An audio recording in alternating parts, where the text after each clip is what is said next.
Good afternoon, ladies and gentlemen. I want to welcome everybody to the chamber. I want to welcome you to the September 11, 2018 meeting for the San Francisco Board of Supervisors. I'd like to be able to conduct business, and I'd like everyone to remain in the chamber.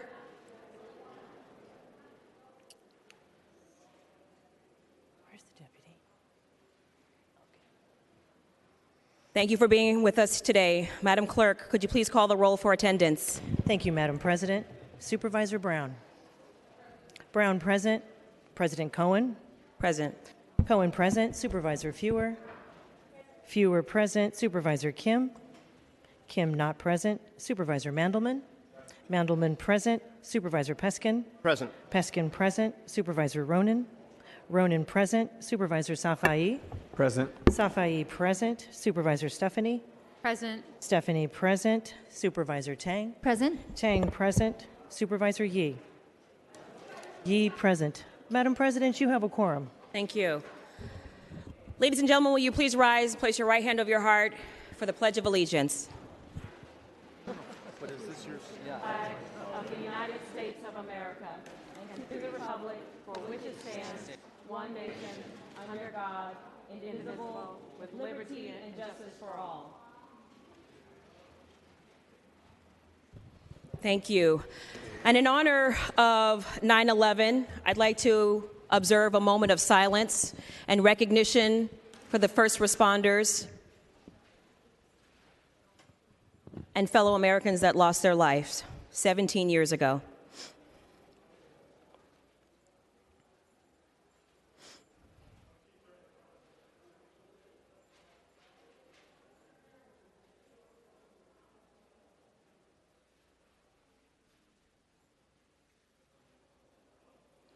Thank you very much. Madam Clerk, are there any communications? There are none to report, Madam President. All right, thank you very much. Please call the 2 p.m. special order. Item 1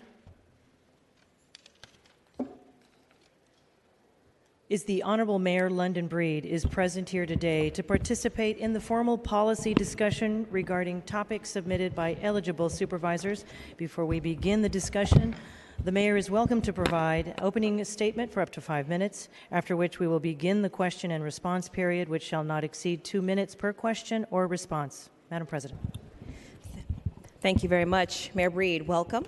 Welcome back to the chamber. Thank you, President Cohen. It's an honor to be with each and every one of you here today. I want to start off by acknowledging that today is the anniversary of the September 11th attacks that shook our country 17 years ago.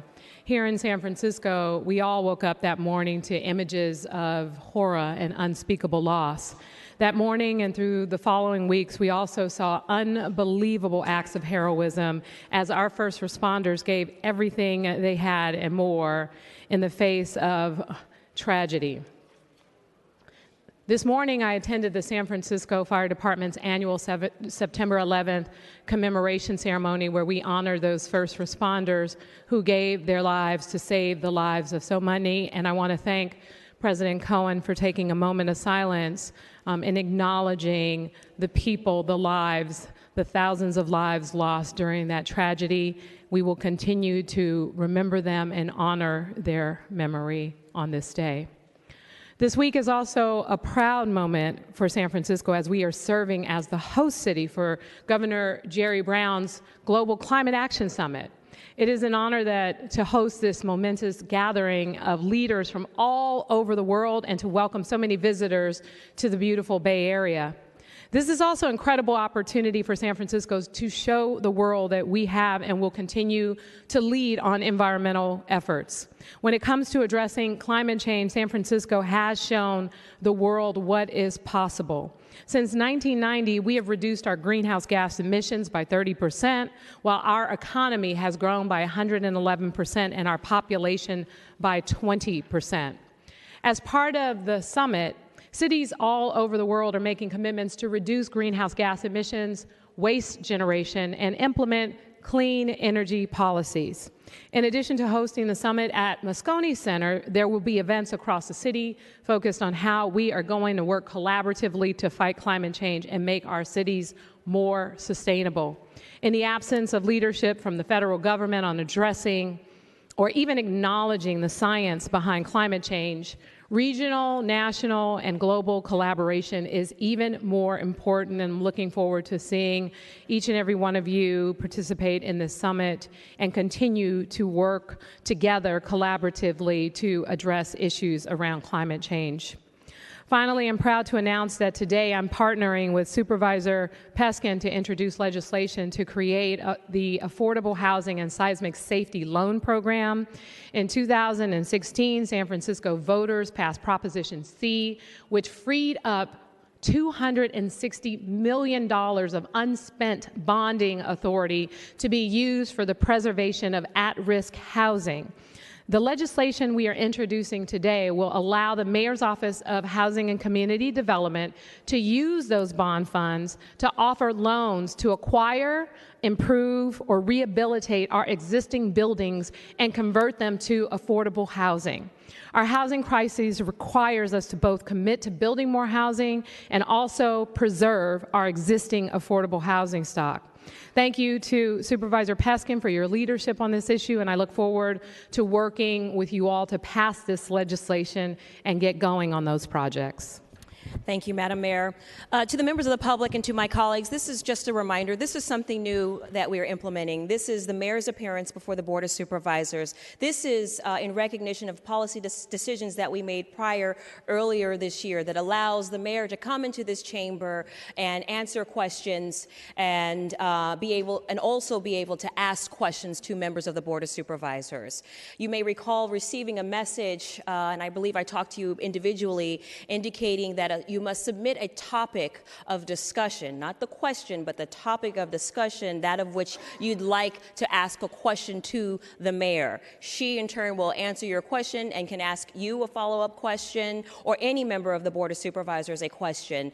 You will then have an opportunity to respond, and then she will have an opportunity to ask another question. You will then have an opportunity to respond, and then that will be the closure of this policy discussion. So, Madam Mayor, thank you for being here. Madam Clerk, could you please call the first topic? Thank you, Madam President. This month, of the district eligible to submit a question or a topic, the District 10 supervisor submitted a topic which was noticed on our agenda regarding housing production and accessory dwelling units. President Cohen, this is the time for you to ask your opening question related to that stated topic. Thank you very much. Thank you, Madam Mayor, for being here again. And I want to have a very poignant question. I think that it's timely. It has to do with housing, something that's, I think, on the forefront of all of our minds. Residents all across San Francisco continue to experience the impacts of our housing crisis. The southeastern neighborhoods have experienced significant growth and, quite frankly, are absorbing a substantial portion of the city's new housing development, particularly large housing projects. However, I believe more can be done to ensure that we are producing more housing of all types, including smaller projects throughout the neighborhoods in the city of San Francisco. Many of us on the Board of Supervisors supported legislation a few years ago which permitted the legalization and the addition of accessory dwelling units, also known as ADUs, particularly in buildings undergoing seismic retrofit, because they represented an opportunity to build more housing units in a variety of neighborhoods. Since that time, city departments they've quite frankly been slow on permitting these units. We've not seen the benefits of the prior legislation as promised. What can the city, and specifically you as mayor, do to encourage development of these units and to, most importantly, get them online? Well, thank you for the question. I am so happy that you asked that question, President Cohen. For years, we know that San Francisco has not done enough to produce housing in general, and we are sadly living with the consequences. One of the least affordable cities in the world, and housing costs are some of the highest. We must produce more housing, especially for low, moderate, and middle-income San Franciscans. The Southeast neighborhoods have done an incredible job of working with our city departments and developing partners to accelerate accept new housing. And I applaud your leadership, President Cohen, in not only helping to build more affordable housing, but the efforts that you and I work together on rehabilitating public housing so that those residents aren't left behind. ADUs or in-laws are an important piece to our housing puzzle, especially in the neighborhood that you represent. As you mentioned in your remarks last week, District 10 is home to the highest number of African American homeowners in our city, many of whom are aging, and they are aging in place. ADUs can be a critical solution to their challenges by allowing smaller units that can house family members or in-home support care workers. ADUs use underutilized spaces in buildings like garages and storage areas are used. They're dispensed throughout the city, so little impact on neighborhoods. And when added to a building currently subject to rent control, the new units are then under rent control. This is the only way we're adding new rent-controlled units in San Francisco, and I agree. The city's permitting process for reviewing ADUs applications is overly complicated. And since 2014, 377 new ADU units have been approved by the city, and of these, 346 are rent control. But as of today, 900 new proposed ADU units are stuck in various stages of review. The backlog is unacceptable, which is why last week I announced an executive directive requiring that the backlog must be cleared within 6 months. And new application must be reviewed and decided on within 4 months. I also directed the departments to resolve code conflicts that trap too many of these applications and have prevented them from moving forward. The departments have now issued clear guidelines, and there is no more excuses for these units to be held up when they meet the basic standards. So no more delays. We can get these units permitted, built, so that they can create the badly needed housing that we need all over San Francisco. All right, thank you, I appreciate that. Madam Clerk. Madam President, you may now ask a follow-up question directly related to the opening question. Thank you. So my initial question, at least what struck me when I was listening to your responses, is there anything that we as a board can be doing to assist with the streamlining of the permitting process? I think what we need to do here is, and this is what I'm working with my departments to do, is provide legislation options for you to pass at the Board of Supervisors that remove barriers. Because some of these policies that we've passed here in this chamber, some of them are redundant, some of them are complicated, some of them are contradictory to one another. And so we want to provide you, and your assistance will be to push forward legislative changes to make the bureaucracy less redundant and complicated so that we can move housing production forward faster. Thank you. Madam Clerk. President Cohen, you may respond to the mayor's first question. I have no response or any other additional questions at this time. Madam Mayor, do you have a question that you would like to ask the president or another member of the board? Oh, goodness, what a great opportunity, but not at this time. Thank you, Madam Clerk. All right. With no questions, Madam President, I believe this would conclude the formal policy discussion. All right, thank you. Madam Clerk, can you do me a favor? Can you just read into the record which supervisorial districts will be able to, which will be eligible to ask questions for next month's meeting? Next week, Madam President, next month, I should say. Thank you. For the month of October, it would be the members of the board to be eligible would be the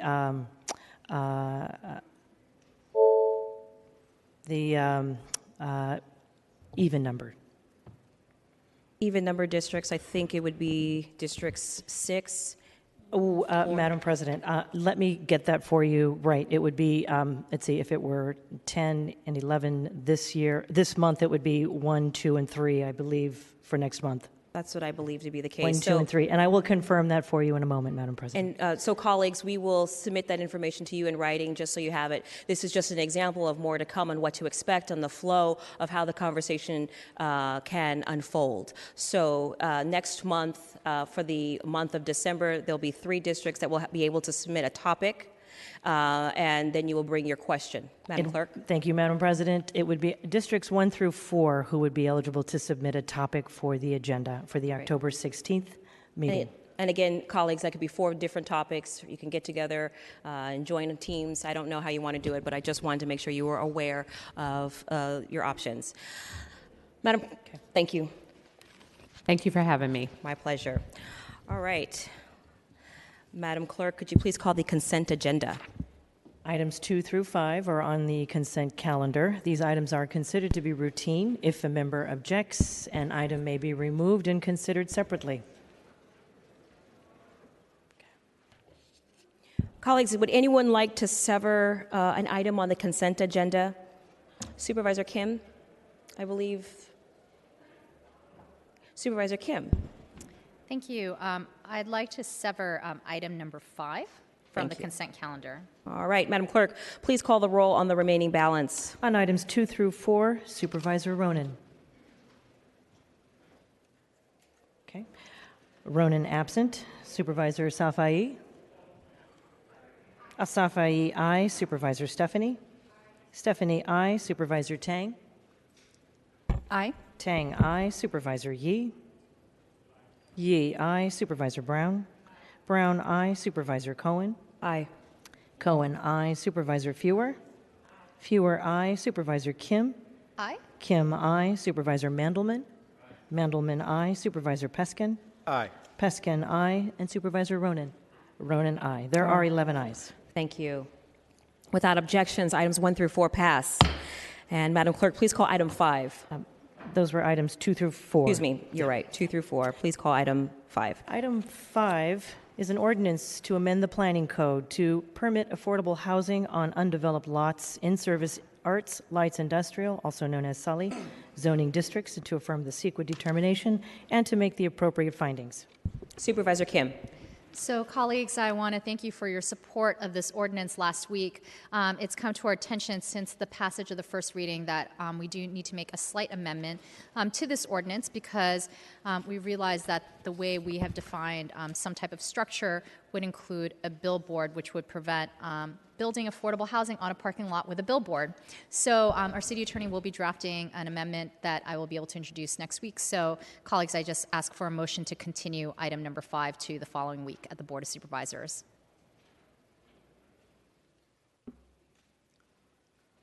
Thank you, Supervisor Kim. Is there a second for that motion? Seconded by Supervisor Ronan. And I believe without objection, this item can be taken, motion seconded by Supervisor Ronan. And can we take this without objection, colleagues? This is for the September 17th meeting. All right, without objection, this motion passes. All right, Madam Clerk, let's go to the regular agenda, specifically to new business. Please call item 6. Item 6 was referred without recommendation from the Government Audit and Oversight Committee. It's a resolution to receive and approve the annual report for the Tourism Improvement District and the Moscone Expansion District for fiscal years 2016 through 17.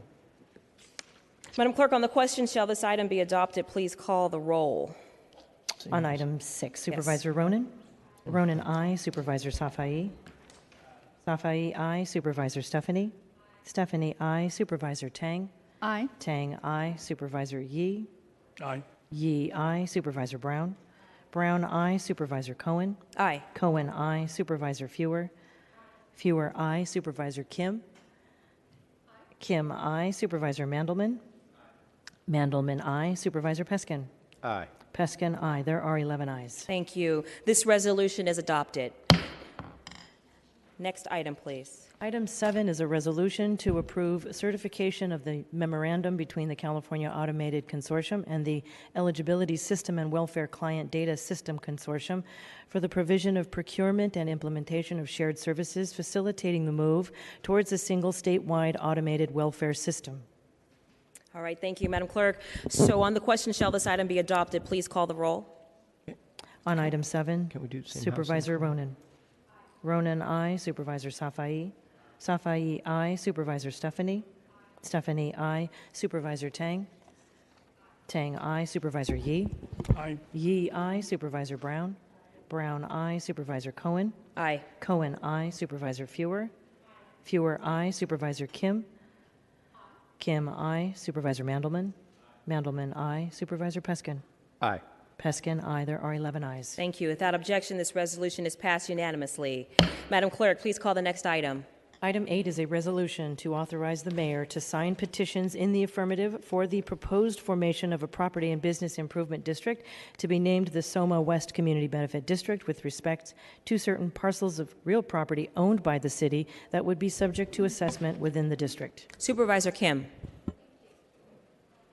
Thank you, colleagues. I just want to thank members of our resident community in the western South of Market for spending the last year and a half working with our office and specifically Ivy Lee to move forward with a community benefit district, which is quite a heavy lift and takes a lot of outreach and door knocking and convincing and working with our neighbors, property owners, and small business owners. And so I just want to thank the chair of the CBD Steering Committee, James Spinello, along with Tim Figueres and Deborah Benedict, and a number of other West Soma community leaders, and also want to recognize Chris Corgis, who dedicated a portion of his time as our community benefit district to help us form yet another one in District 6. So thank you for moving forward with this first step, and I look forward to hopefully seeing most of this through this year.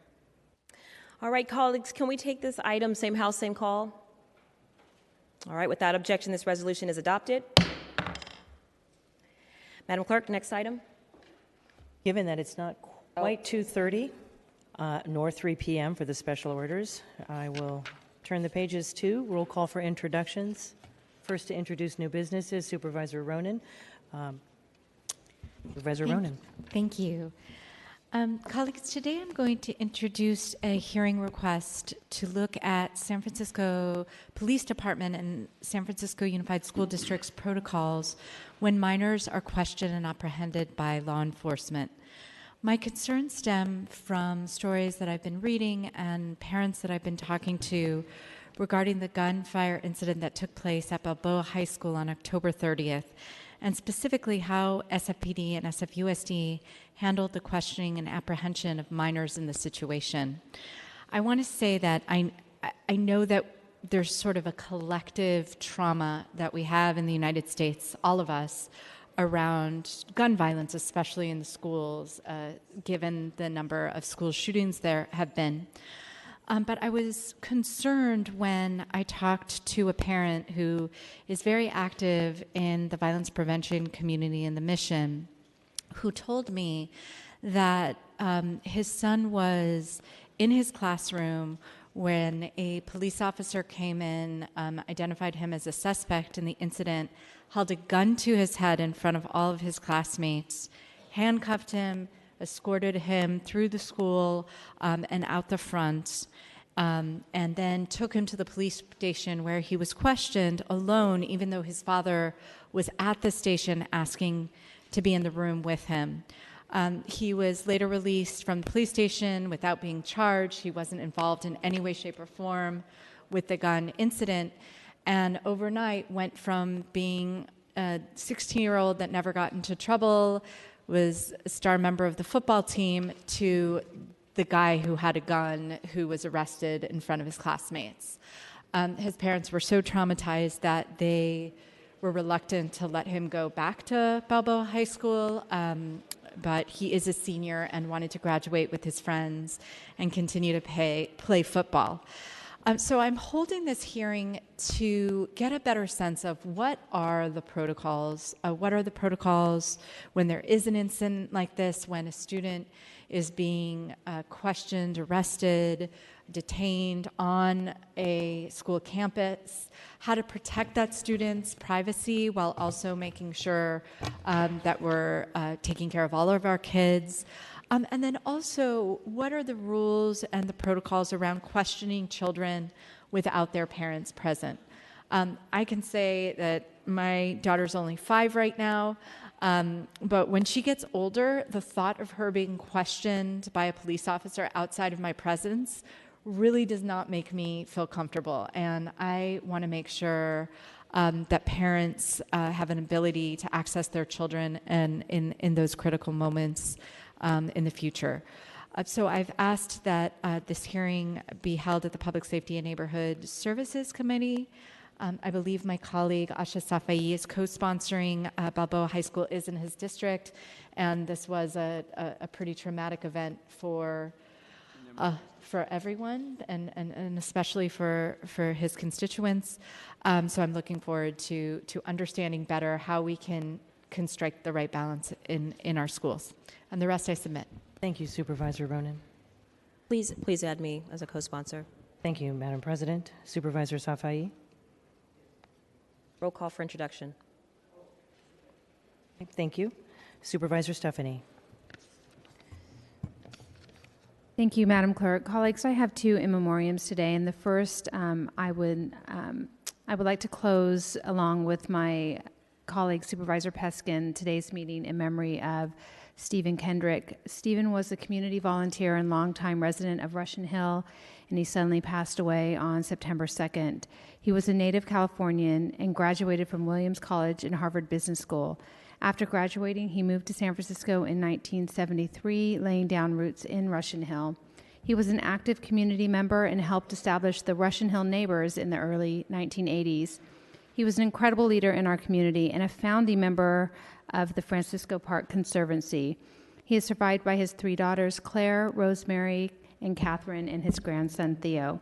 He will be greatly missed, but his spirit will live on in the contributions he's made to Russian Hill, San Francisco, and especially to our new Francisco Park that he helped to make possible. I'd also like to close today's meeting in memory of Michael Robert Painter.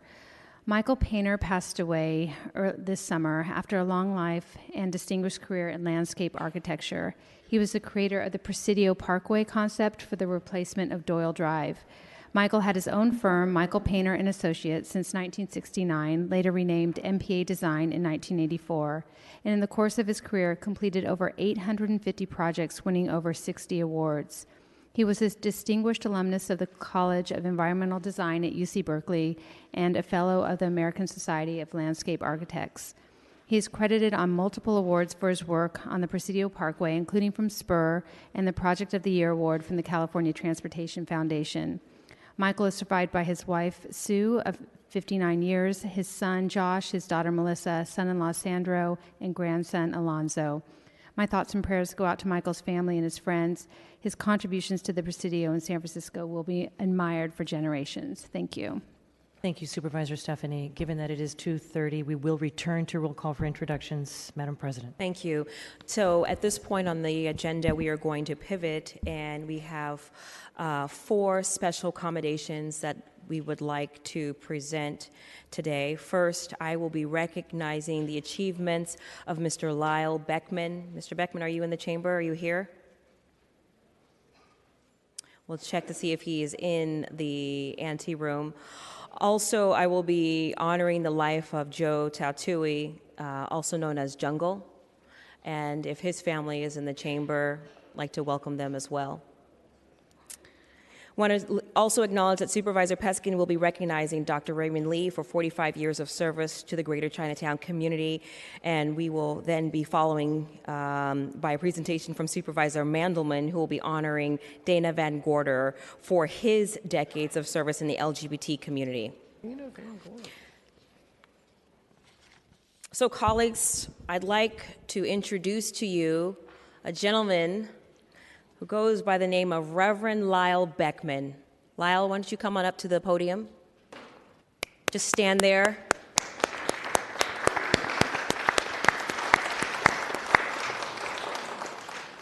Ladies and gentlemen, Reverend Beckman is going to be retiring from the San Francisco Night Ministry. Now, some of you may not be familiar with what the Night Ministry is all about. Let me share a little bit of fact with you.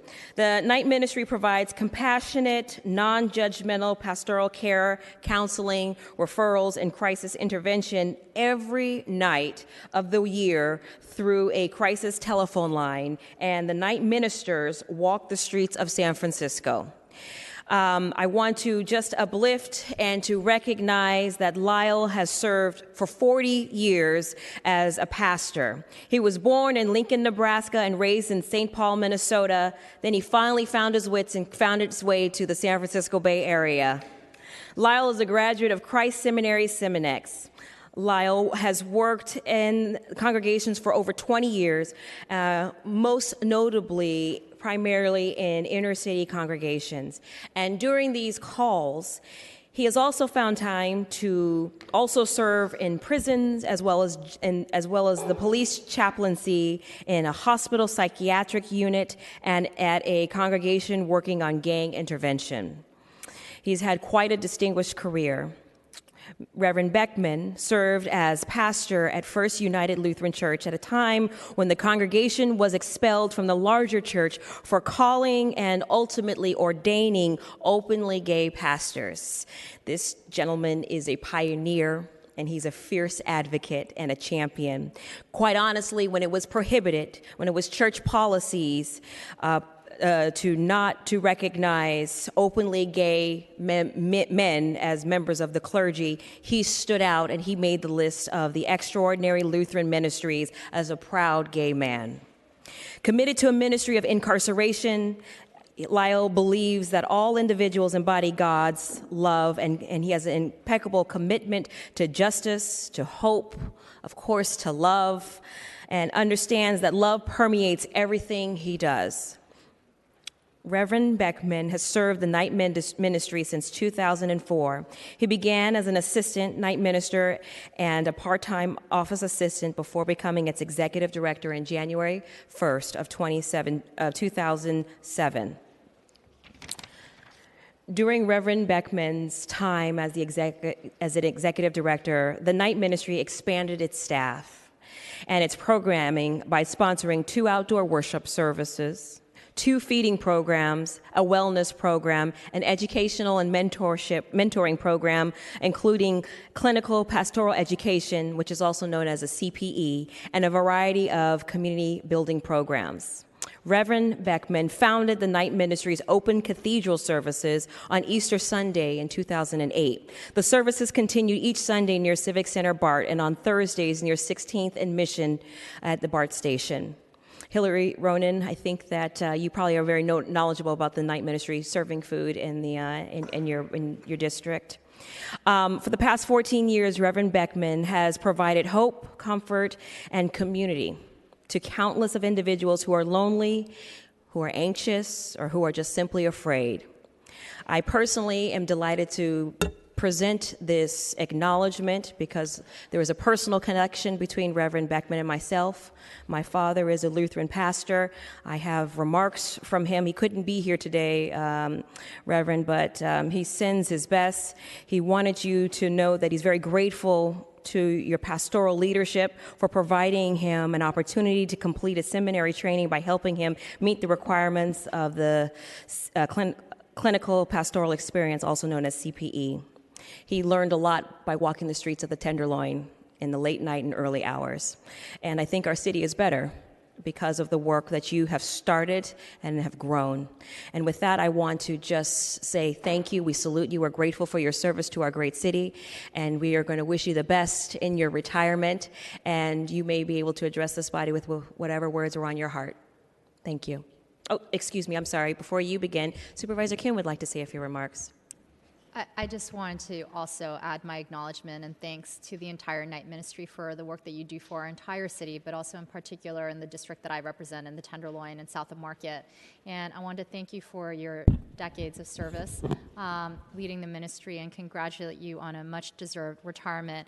I assume that it's the type of retirement where we'll still see you serving our community, because I know that you probably don't know how to do much how to not serve, but I just want to appreciate you taking the time and leadership. I think one of the most challenging parts of the job that we have, and for me in particular, where I live in the south of Market, is coming home to a warm place and still seeing people walk on the streets and knowing that they have nowhere to go. And so to know that the night ministry is out there at this time that I think so many of our residents are particularly vulnerable makes such a tremendous impact for all of us. So thank you. Thank you, Supervisor Kim. Pastor. Thank you, Board. Thank you, Supervisor Kim. Thank you, President Cohen. It's been a real honor and privilege to be part of night ministry. If you know about night ministry, we've been around for 54 years. And when we were established as a program of the San Francisco Interfaith Council in 1964, we were only the second crisis line to be established in San Francisco. Do you know which one might have been the first? San Francisco Suicide Prevention in 1962. But if you call suicide prevention and you ask a question like this, if I kill myself tonight, will I go to hell? They won't answer. Suicide prevention does not engage in religious or spiritual or philosophical conversations with people, and they've never done that.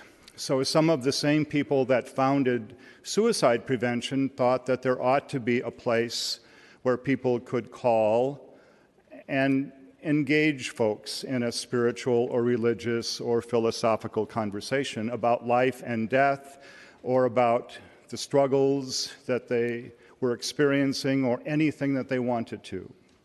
So that's the first way that we're different from now so many other crisis lines that we can access day or night.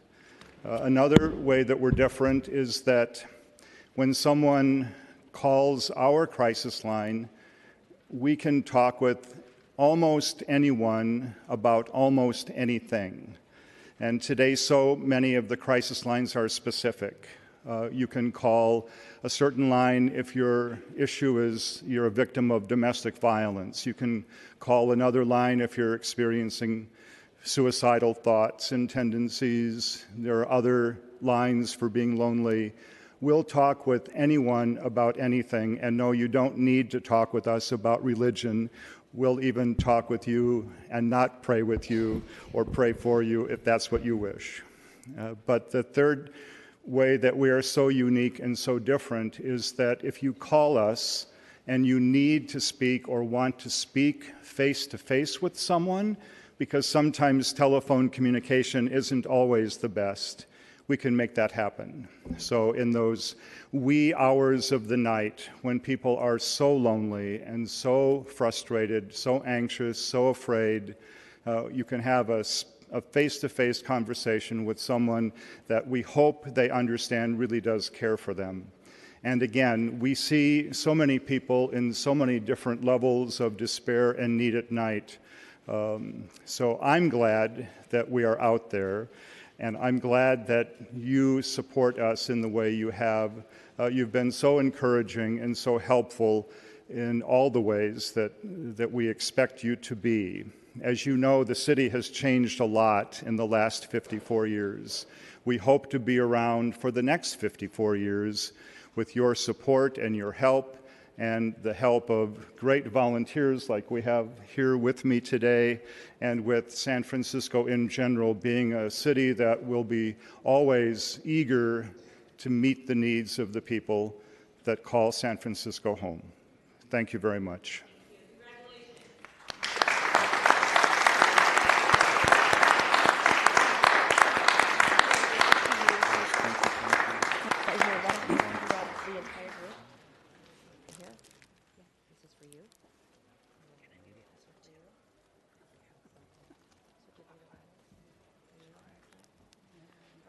Take a picture. Please gather around so we can all get in. Hi, Bert. Come on, close, everyone. I don't know if we can see everyone.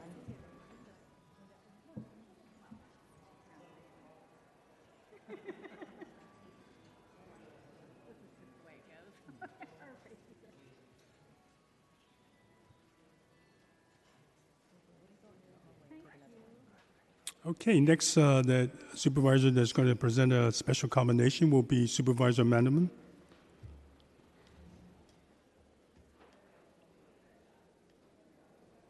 Right. I am so pleased that Dana Van Gorder is my first commendation on the floor of this Board of Supervisors. Hi, Dana. Hello, Supervisor. I'm going to say some nice things about you. Dana Van Gorder is a legend. For decades, he's been one of the LGBT community's fiercest and most effective advocates. From the very first days of the HIV/AIDS epidemic, Dana has been on the front lines, and it is no exaggeration to say that Dana's work, and particularly his early advocacy, can be credited with saving countless lives in our community. He did some of that early work in this very chamber, in these very halls, serving as a legislative aide, first to Harry Britt and then to Carol Migden. And former Supervisor Migden often spoke of the extraordinary contributions you had made to her efforts, and I know every queer and other supervisors in this office have reached out to you and sought your counsel and insight on so many issues. Dana was a founder and champion of the San Francisco LGBT Community Center, originally conceived to address psychosocial needs of gay and bisexual men in support of HIV and STD prevention. More than 15 years later, the center hosts over 150 programs and welcomes more than 9,000 individuals each month, and is leading efforts to end LGBTQ youth homelessness, connect transgender and gender nonconforming residents with jobs, and provide undocumented and immigrant LGBTQ people with a pathway to legal status and citizenship. From 1995 to 2000, Dana served as the coordinator of lesbian and gay health services for the San Francisco Department of Public Health. His extensive research and writing was indispensable in shaping our modern understanding of how to stop the spread of HIV/AIDS.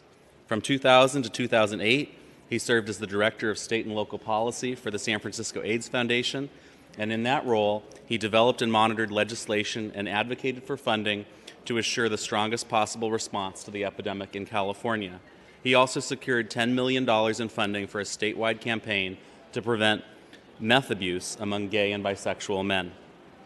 For the past 10 years, Dana Van Gorder has served as executive director of Project Inform.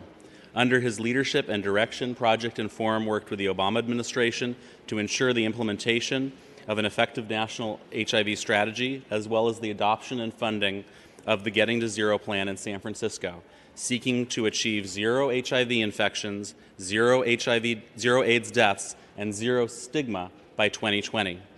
From his early days as an activist until now, Dana has been known as someone who's willing to take on tough issues and make decisions that, while not always popular at the time, are invariably for the best of the community.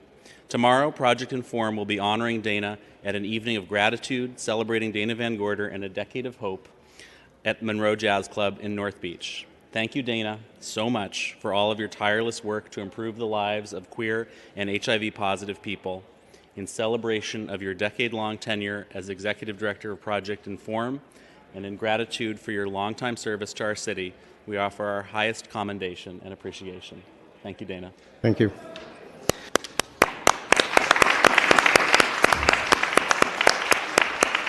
Thank you, Supervisor Mandelman and members of the board. It's truly an honor and thrilling, not only to every time I come to this building, but to receive this commendation. I've done the work that I've done over these many years with great pride and purpose, and am very happy with many of the accomplishments that I've had. I really want to sort of turn the tables and thank the official family of San Francisco.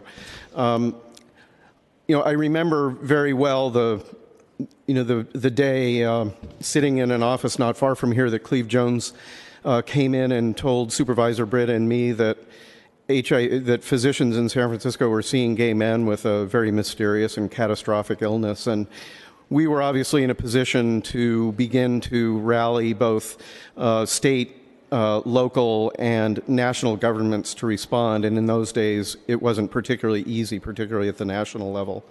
But Mayor Feinstein and Supervisor Rennie, who chaired the Budget Committee, and the rest of the Board of Supervisors stepped up in an incredible way. And of course, they were all very personally and deeply affected by losses among their friends and supporters and loved ones. I worried about the day that we might see a new generation of elected officials and policymakers and decision makers who didn't remember those early days and who don't remember the significance of this epidemic. But fortunately, that has not come to pass. Embodied by the group that is sitting in this room and by many others, the response to the epidemic continues to be very strong. I'm very proud to have helped to launch the Getting to Zero effort in San Francisco, which is accomplishing great things to achieve the goals of eliminating HIV-related deaths, and in the words of the National HIV/AIDS Strategy, making new infections exceptionally rare. Thank you for your support. I encourage your continued support of that effort. We have the opportunity to end this epidemic, and I know that we all look forward to seizing it. Once again, it was very sweet of you to do this, Supervisor, and I will remember this day for many years. Thank you.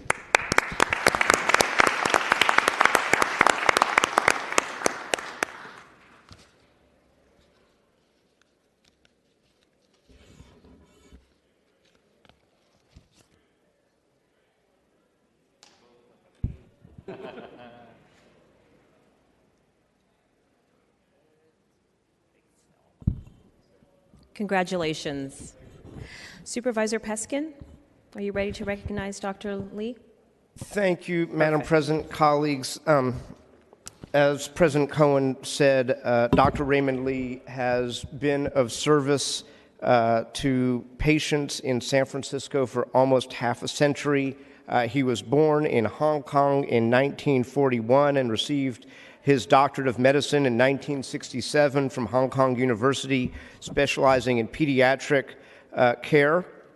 And when he immigrated to the United States, he realized that there are only a limited number of Chinese American doctors in the Chinatown community, and even less so who were proficient in Cantonese. And recognizing the growing need at that time to serve the monolingual immigrant population, he decided to open his private practice not only in Chinatown, but in the Sunset in 1972.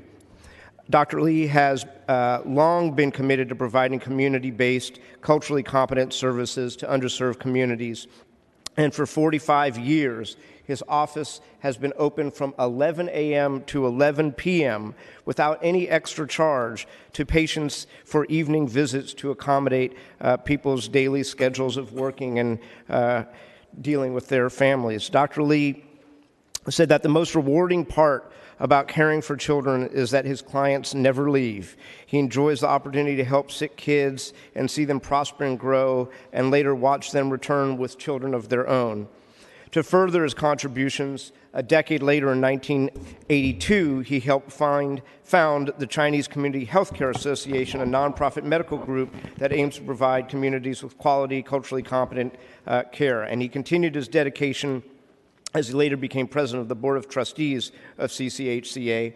And then another one of his great achievements that I get to look at all the time in his collaboration with Rose Pak, Mayor Lee, the 6 companies, was to help raise millions of dollars for Chinese Hospital, a unique healthcare provider with a long, rich history that dates back to the days of the Tonghua dispensary in the late 1800s, a period of time when Chinese immigrants were under attack by a xenophobic community and racist government policies.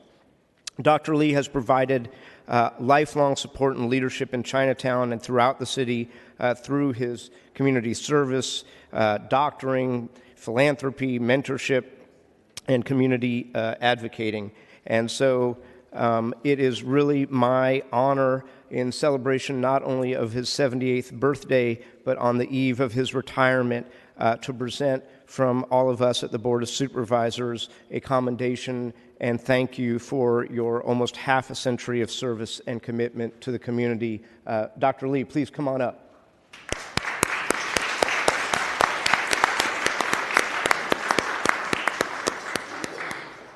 And if I could ask Calvin to bring up that bunch of flowers from the community to thank you for your incredible care and commitment to the community. And Dr. Lee, the microphone is right over there, and Calvin will bring up the flowers. Dr. Lee, welcome. Please go to the microphone.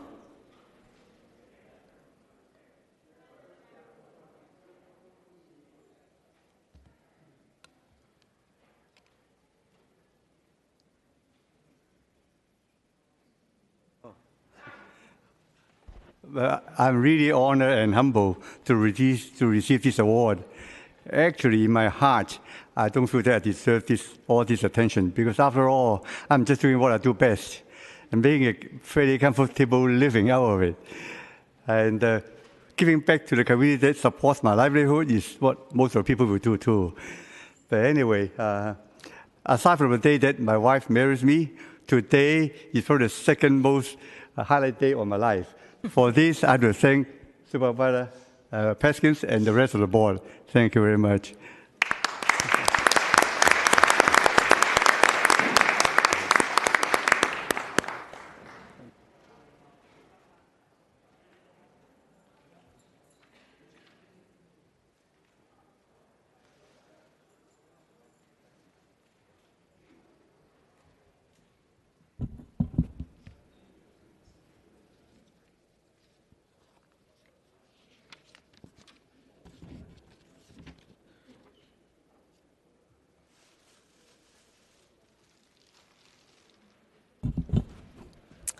Thank you. Colleagues, we're going to continue moving on. I want to call the friends and family of Jungle up to the front of the chamber so we can recognize everyone that has come to recognize Joe.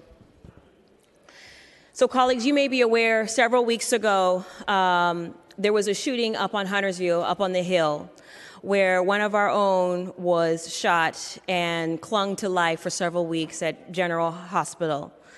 Today, I'd like to uplift and to recognize and remember the life of Joseph Tatui, also known as Jungle. And the men and women that you see before you are family members, are members of our city family, and concerned people that are on the front line every single day doing what they love. I'd like to share with you a little bit about Joe. Joe was born and raised in San Francisco, and of course, the most beautiful neighborhood in the city, also known as Bayview Hunters Point. He was a product of the San Francisco Unified School District. He attended Bret Harte Elementary School, Burbank Middle School, and graduated from Balboa High School. After high school, Joe spent many years working at the San Francisco Furniture Mart and other odd jobs before he found his calling as a community advocate and, most importantly, as a community peacemaker. After years of witnessing violence in the Bayview community, Joe, who was also known as Jungle, became inspired to work with the neighborhood youth to help them make a change.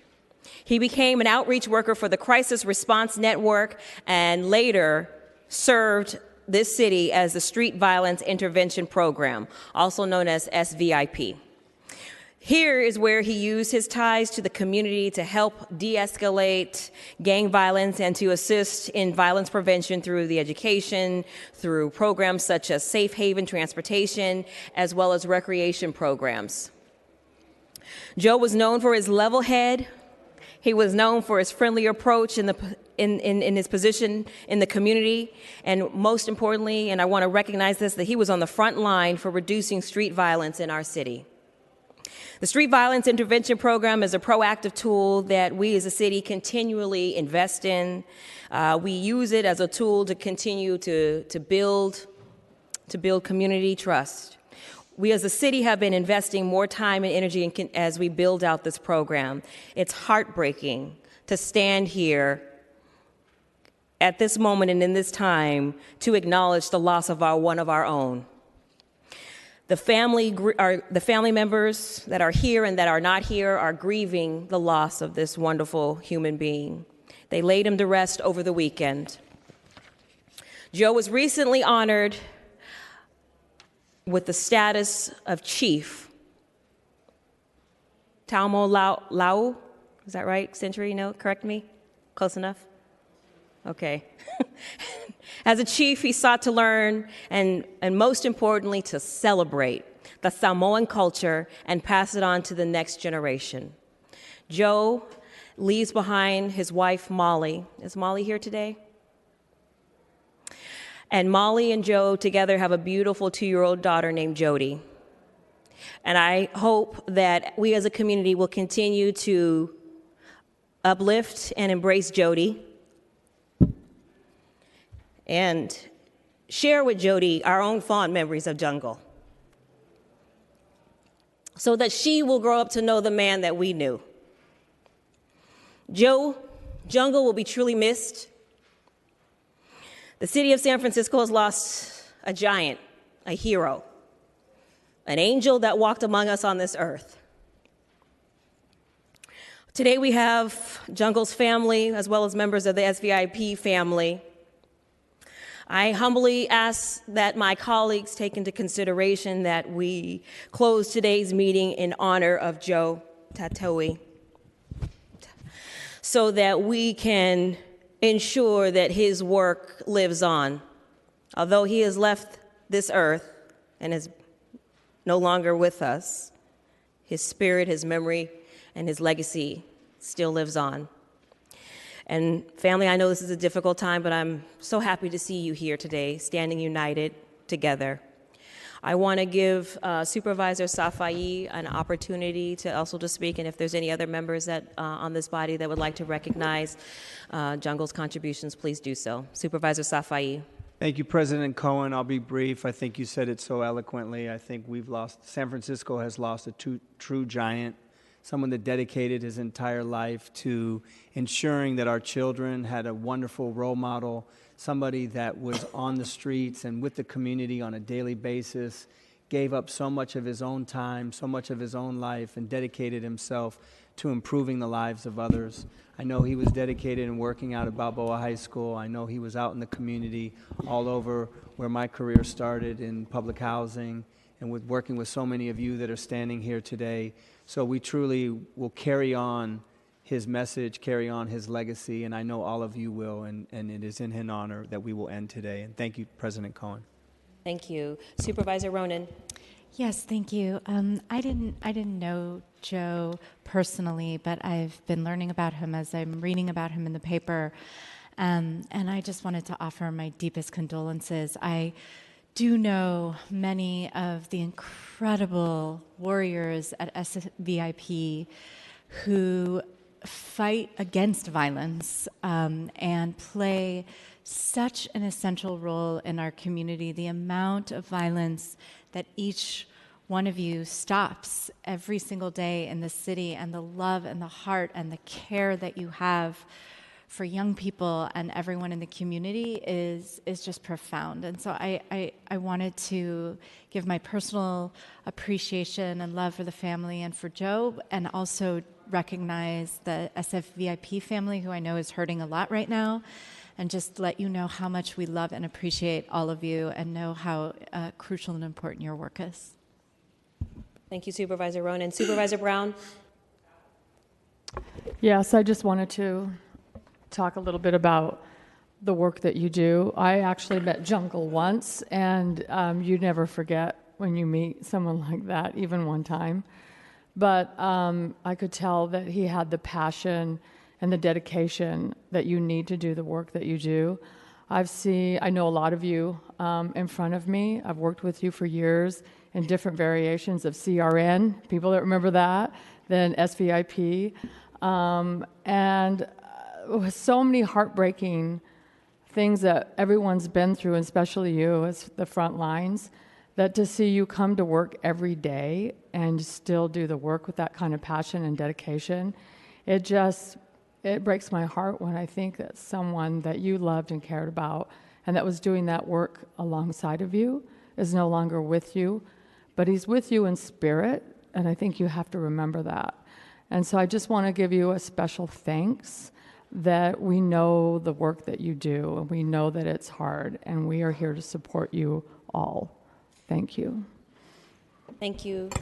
Supervisor Catherine Stephanie. Thank you, President Cohen. I hesitated pressing this because it's very emotional. When I read about this story, I was very heartbroken for all of you. His work is undeniable.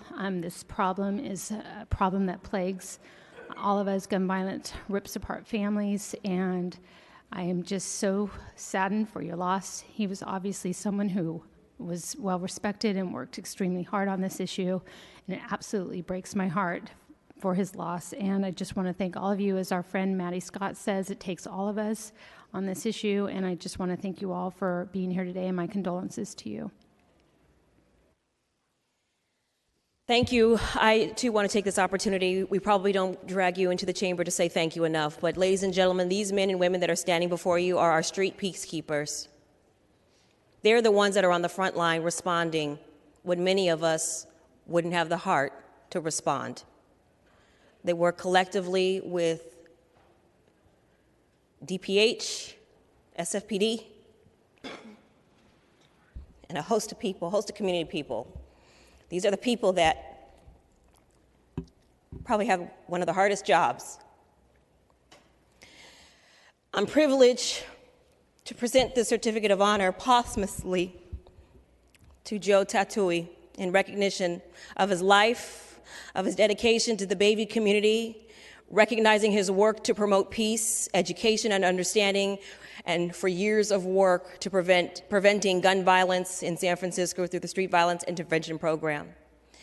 And it is a privilege to present this to you all on his behalf. A special note for his mother, who continues to grieve the loss of her son.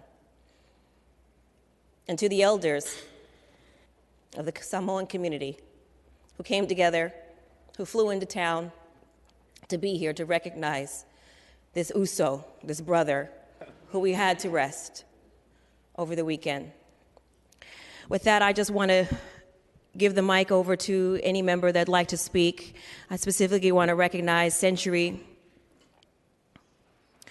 and his leadership within the family for losing his brother.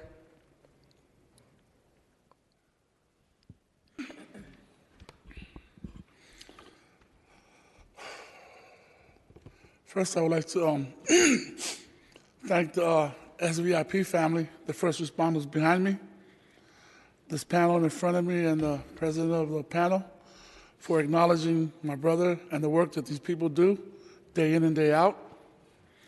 I also want to thank the community at large that my brother was 110% at what he did out on the streets alongside with the SVIP crew.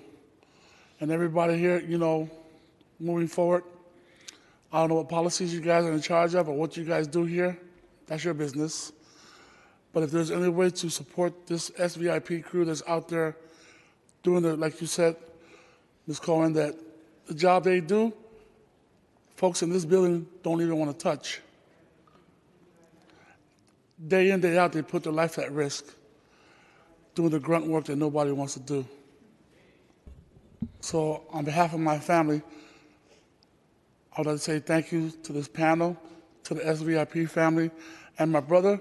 Although he'll be gone in the flesh, but in the spirit, he will live on because of all the kids that he saved through SVIP, all the adults, like you said, you met him one time, and how can you forget that type of person, right? He leaves an impact on everybody's life that he comes in contact with. Thank you very much for this opportunity.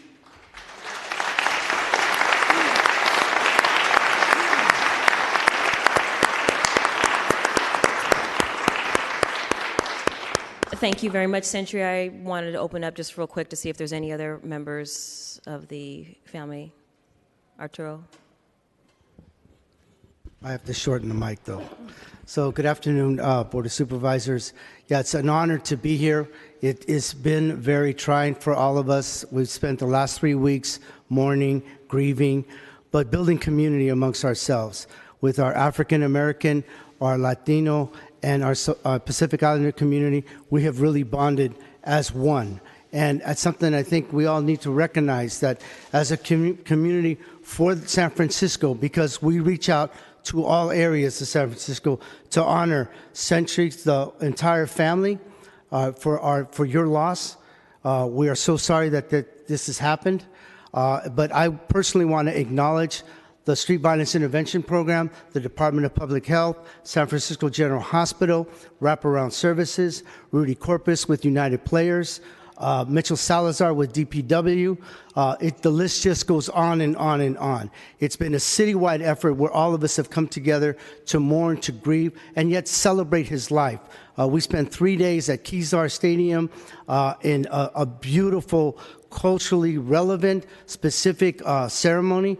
It was beautiful. It was an honor to be a part of that. I just want to speak for all of us that we stand together and we will continue to fight the fight that needs fighting to stop the violence here in San Francisco. Thank you.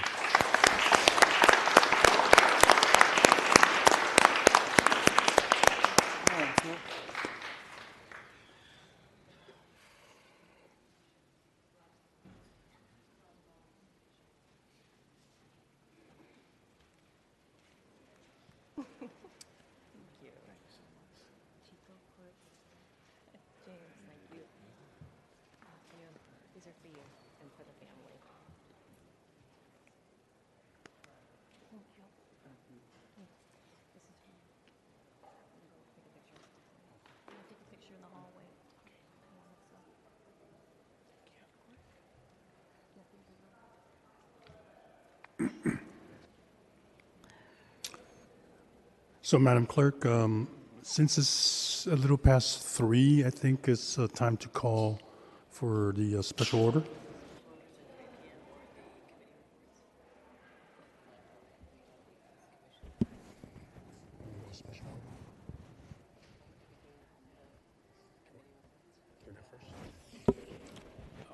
Why don't we just do committee reports right now?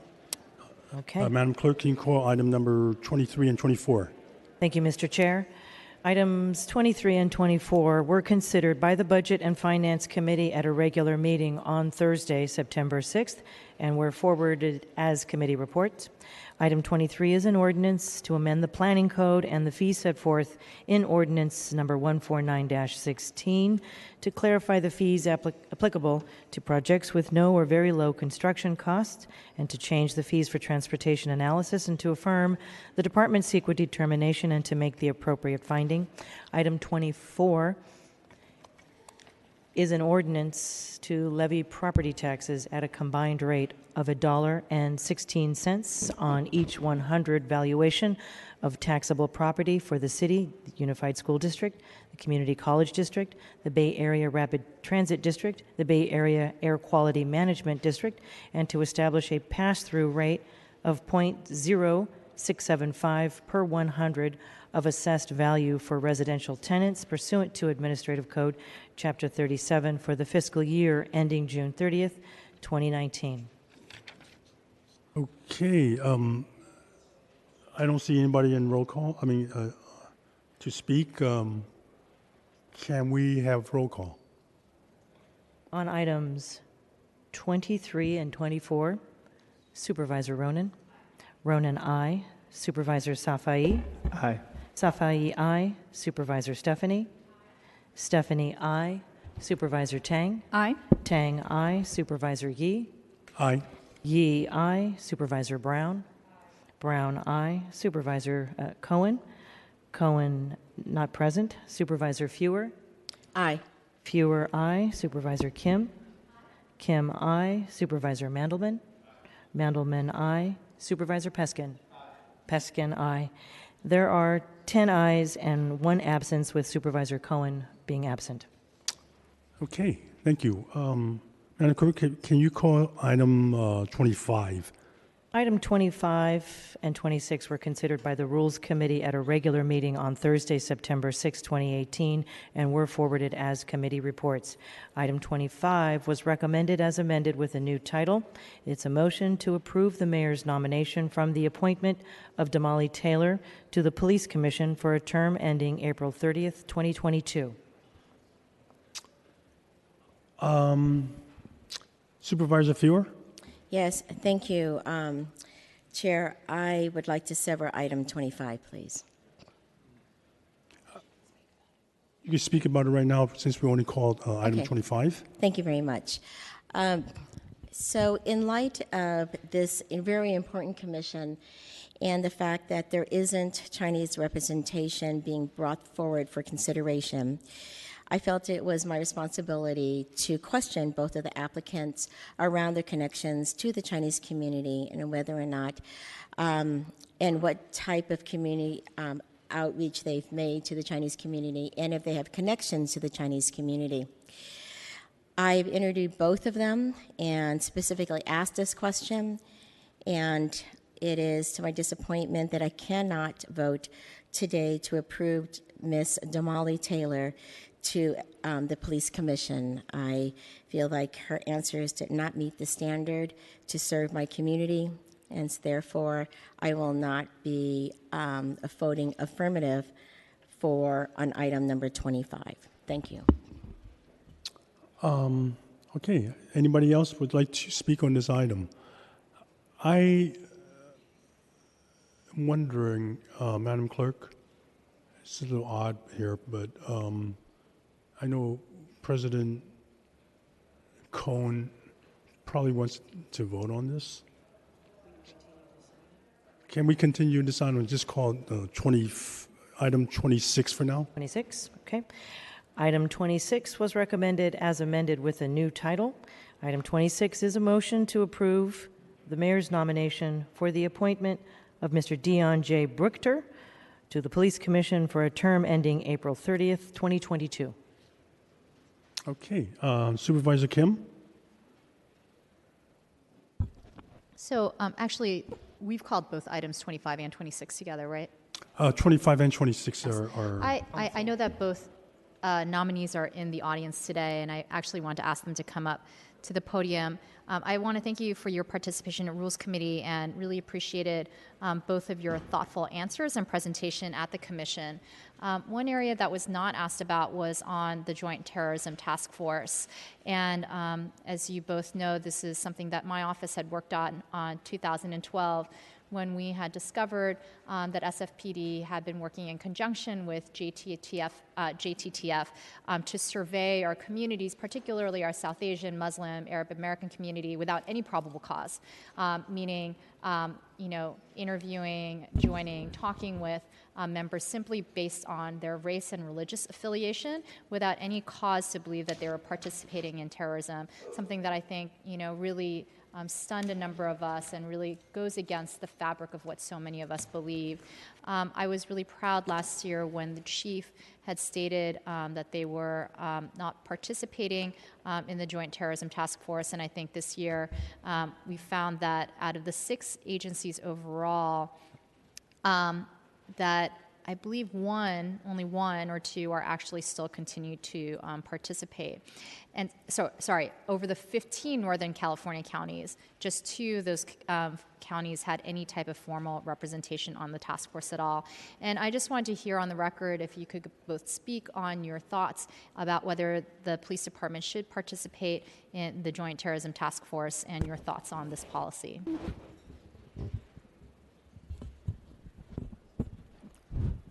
Thank you very much.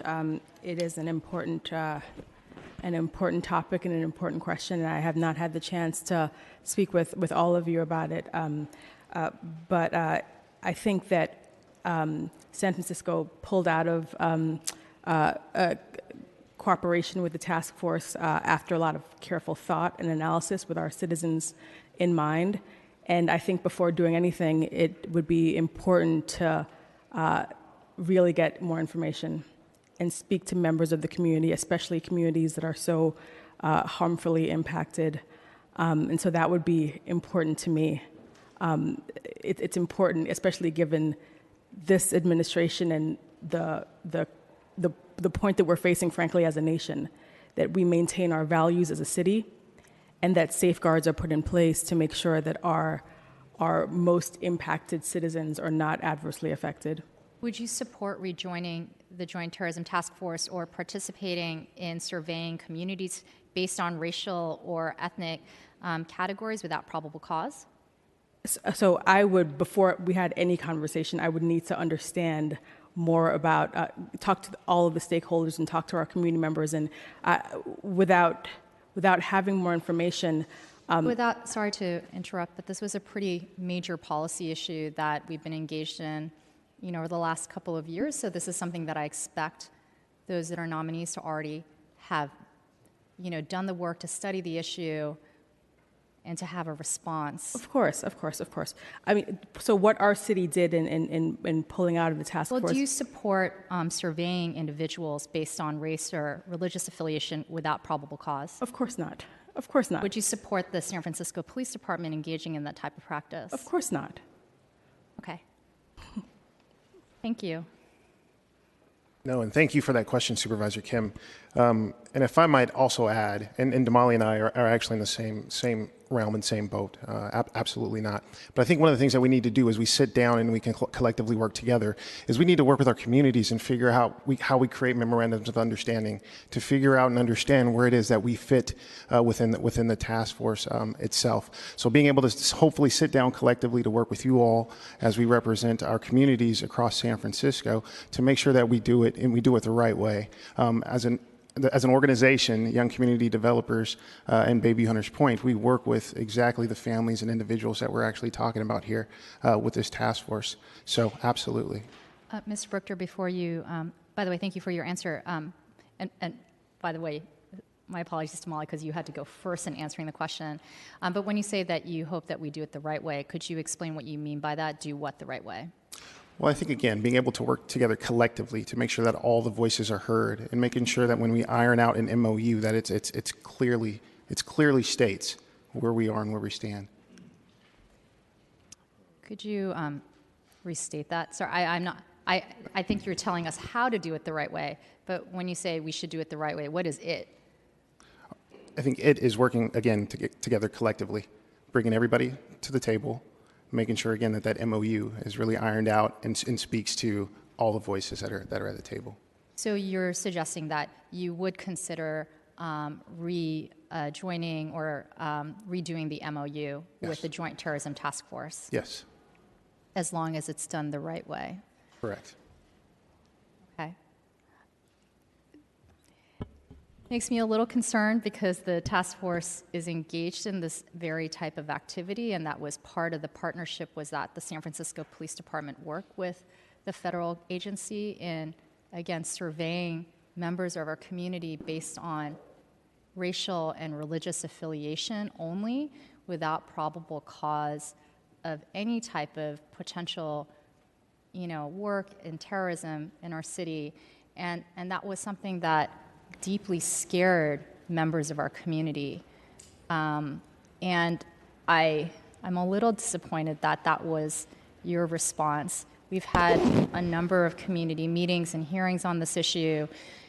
Members of ACLU and Asian Law Caucus, along with community leaders, have spoken about this issue and why it just runs counter to, I think, so many of the things that we believe in and care about, and is much more akin to what we're hearing in the White House today than I think what most of us here believe in San Francisco. Do you have a response to this? Well, I definitely think, again, I would just want to make sure that all the work that has been done, we can continue to push it forward. And I think that we do that, again, collectively. And what is the work that has been done? I think when we go back and again, you look at what the task force has already been able to do. What has the task force done and accomplished so far? Well, the fact that we pulled out lets me know that, again, we need to sit down collectively and make sure that we are doing things the right way.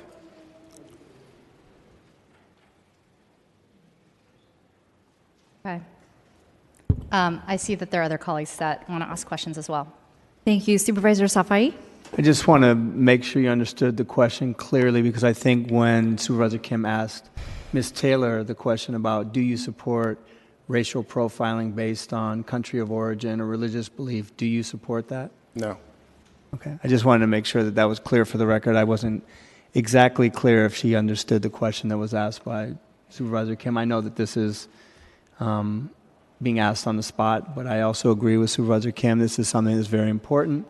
I think in general, the concept is, there was a joint terrorism task force. This was something that was done in collaboration with the police department. There were a lot of communities of concern, particularly one of them being mine, folks in the Muslim community that were profiled based on their religious beliefs. Do you believe that that is important? Do you believe that people should be profiled based on their religious belief? No. Okay. I just want to be clear for the record. Thank you. Thank you. Supervisor President Cohen. All right, thank you very much.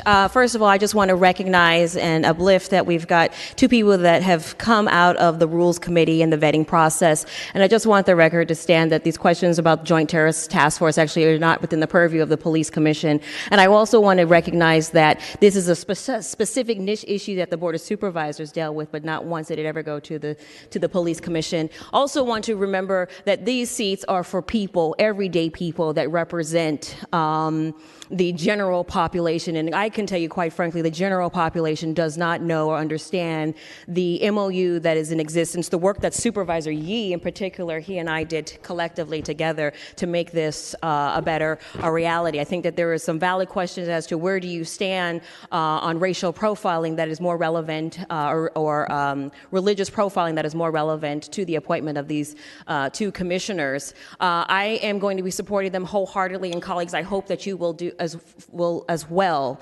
I've done a tremendous amount of work, as you know, on police reform, criminal justice reform. As a matter of fact, just last week, I didn't see anyone in the chamber, but I did see these two at the Police Commission meeting. As a matter of fact, it was in that Police Commission meeting where the SFPD presented their findings in the December 2015 shooting of Mario Woods. And it's taken this long for the officer involved shooting to get investigated, to go through the internal process. And it is, I would say, by design that they make this process so long and so involved that community members lose sight and just lose the energy and the passion, which I got to say, I'm glad at least the two future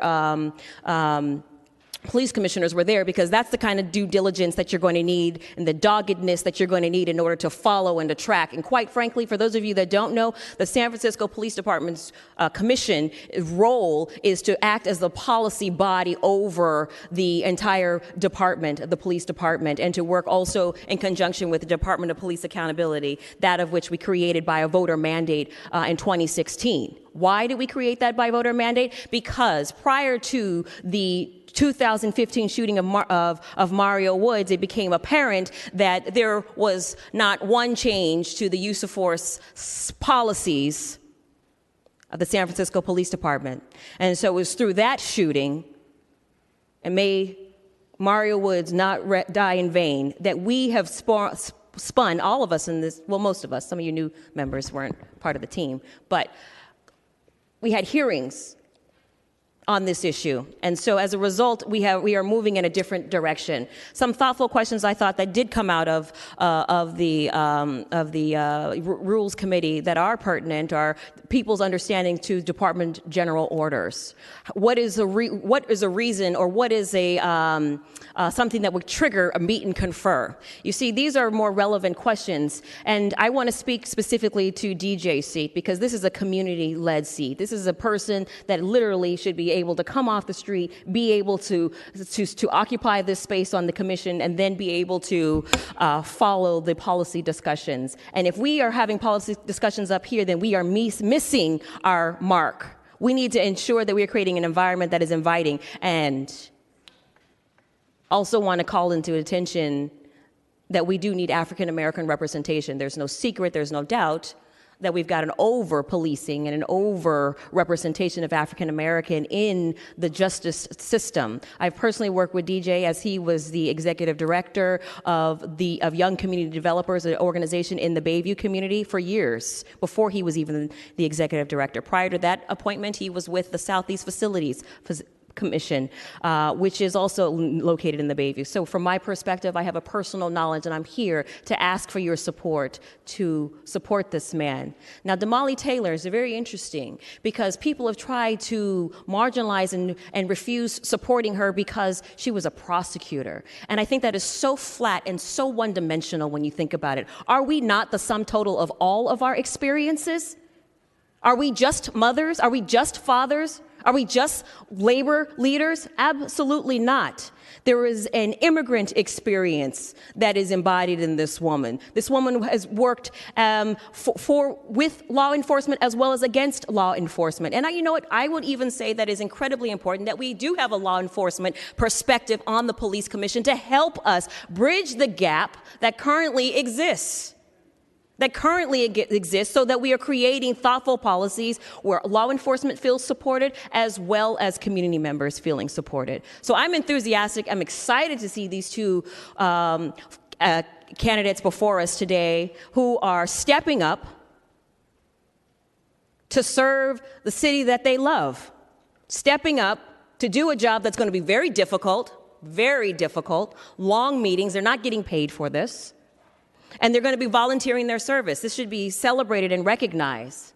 And, you know, I'm excited with the opportunity because it's a clean slate. You will be able to build bridges with every member in every sector of this community, the Samoan community, the Chinese American community, the Vietnamese community, the Laotian, large community members as well as small community members. That's what services is about. And what's most important is when we evaluate these persons' background is, have they been bridge builders? Yes. Have they been thoughtful leaders in their respective professions and volunteer capacities? Yes. Do they have a command understanding about how the police commission works? Maybe not a command understanding, but who in here does? Honestly. And I'm speaking to my colleagues, not everyone. I know Supervisor Fewer has been to these police commission meetings. I know she's felt that fury and has been at the front line. But we can't say that for everyone. And that means that, and that's okay, because we're not going to be subject matter experts on every single subject.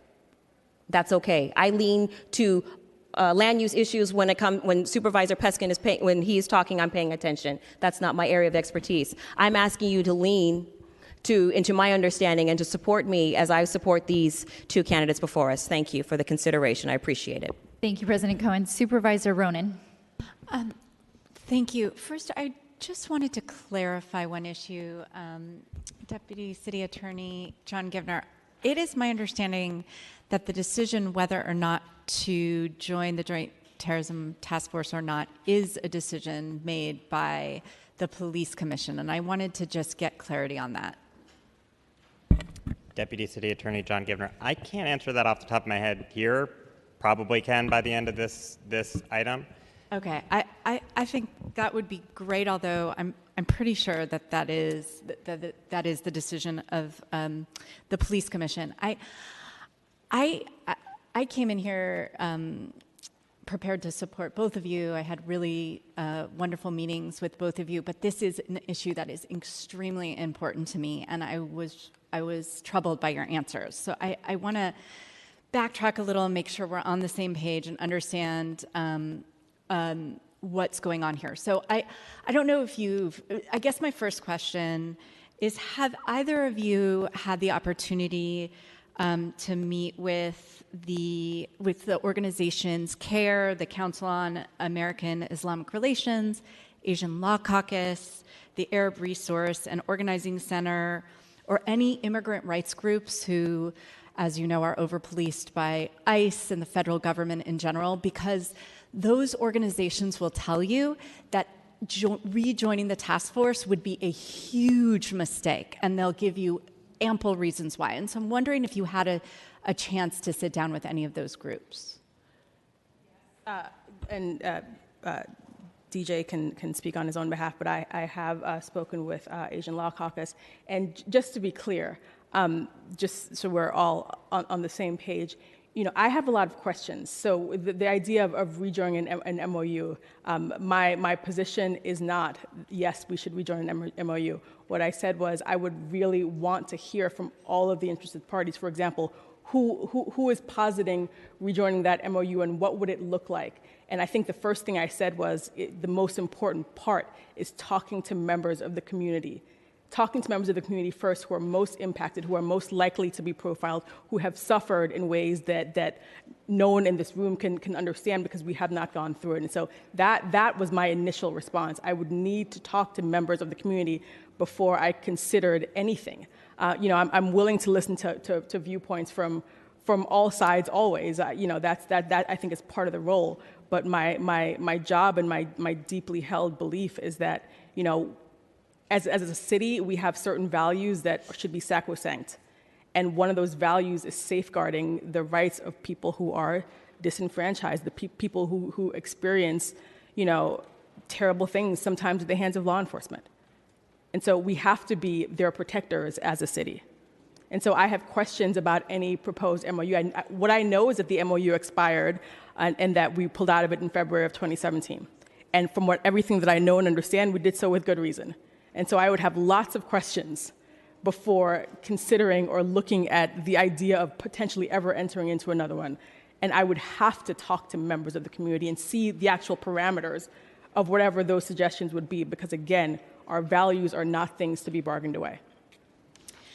And I appreciate that, and I'm glad that you would talk to all those members of the community. And you answered in our personal discussions, both of you, a lot of questions in that exact same way, which I was a little concerned about. I'd like to hear your gut, but what does your gut tell you? Yes, of course you need to learn all the details, and yes, you need to talk to everyone involved and understand the nuances of everything. Of course, we would expect nothing less of you. But there is but my gut reaction is this has been, executed in abusive and discriminatory ways in the past. So I'd be going into the discussion with a lot of skepticism, especially given the way the federal government is treating communities of color and especially immigrant communities in the United States today, right? I mean, and a lot of the answers that I've heard have been this yeah, we're going to talk to everyone and I'll review the information, but we're actually wanting to know, who are you? What would you do? Sometimes you got to take a stand and take a side, especially in the police commission, where all of these issues are hot button issues, where emotions run high. These are not issues that haven't been discussed, very publicly and very thoroughly. And from both of you, I'd love to hear, and again, I'm impressed with both of you, and I had a good meeting, but there were a few answers where I was like, wow, that sounds a little bit like a rehearsed non-answer. And we want to hear what you really think. We want to know what you really think. Even if I didn't agree with you on everything, at least I know where I stand, and at least I know that we'd have that open discussion. And I'm worried. So could you both get into a little bit more detail about that? Yes. First, I'll tell you why I responded the way that I did. I don't think that I can, nor should I, prejudge and give you right without ever having any of the facts before me. I don't think I could do that as someone who wants to join the commission, and so it would not be fair for me to do it. And I also don't think that I could. And so that's why I try to give measured responses, because that I think is part of the role. Viewing things very objectively. Very loyally of you. But also yes, it's a responsibility, and I take that seriously. But in terms of my gut, when I say that the city pulled out of the MOU and did so thoughtfully, that's my gut. So I would have to understand whatever the new proposal was, because my understanding was that the city did so with the intention of protecting people who sometimes cannot speak for themselves and who have been victimized. And so that is always where I'm coming from as a citizen, as a person. It's where I came from as a prosecutor. And so that, to me, is a very strong instinct. It's an instinct that I understand. And to change that, I would need a lot more information. And I would need a lot more community involvement and participation. And so that's my gut, without prejudging anything, which I could not do standing here. Okay, and if I can ask you, DJ, so your answers were sort of contradictory, because on the one hand, you said you already made the decision that yes, you would work towards rejoining, approving an MOU and rejoining the task force, but on the other hand, you would want to reach out to community and really understand the issues. And I think those are contradictory. I don't know if you meant to answer in that way. And so first I wanted to know if you have had the opportunity to meet with CARE or AROC or the Asian Law Caucus or any other immigrant rights groups around this issue. So while right now actually setting up those meetings, but being able to meet with individuals from within those groups to schedule time to sit down with the entire groups. And then also, like I said, just through the work of young community developers, being able to work with individuals that represent those groups as well too, have been doing that for the past 6 years, but not the groups themselves. Those are still in the works. Okay, so do you stand by your answer then? Then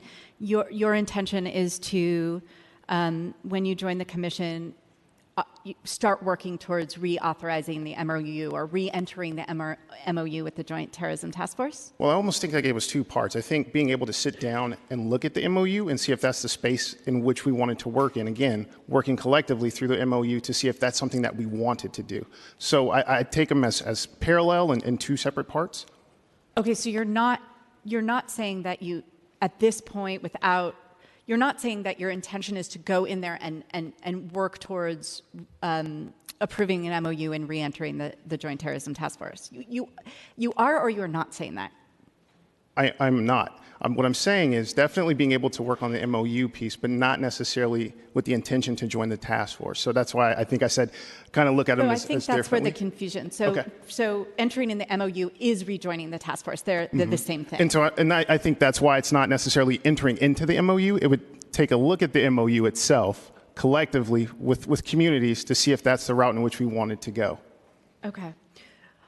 Well, I really would encourage you to sit down with those organizations as soon as possible, because I think there's a deeper level of understanding that needs to happen around this issue, and hear from some of those organizations about when that MOU is in place, the impact on especially Muslim Americans and Muslim immigrants in this country, and this is, as a supervisor of the Mission District, where there are so many immigrants living, so many Latino immigrants that are terrified right now and being terrorized by ICE, that this is another mechanism used to attack immigrant communities. And so really to be careful of language used when speaking about this, and to really make sure that you're fully studying this issue. Thank you. Thank you, Supervisor Ronan. Supervisor Kim. I just want to also correct the record. The Police Commission absolutely engages in these types of issues. This is not something that is limited to the Board of Supervisors.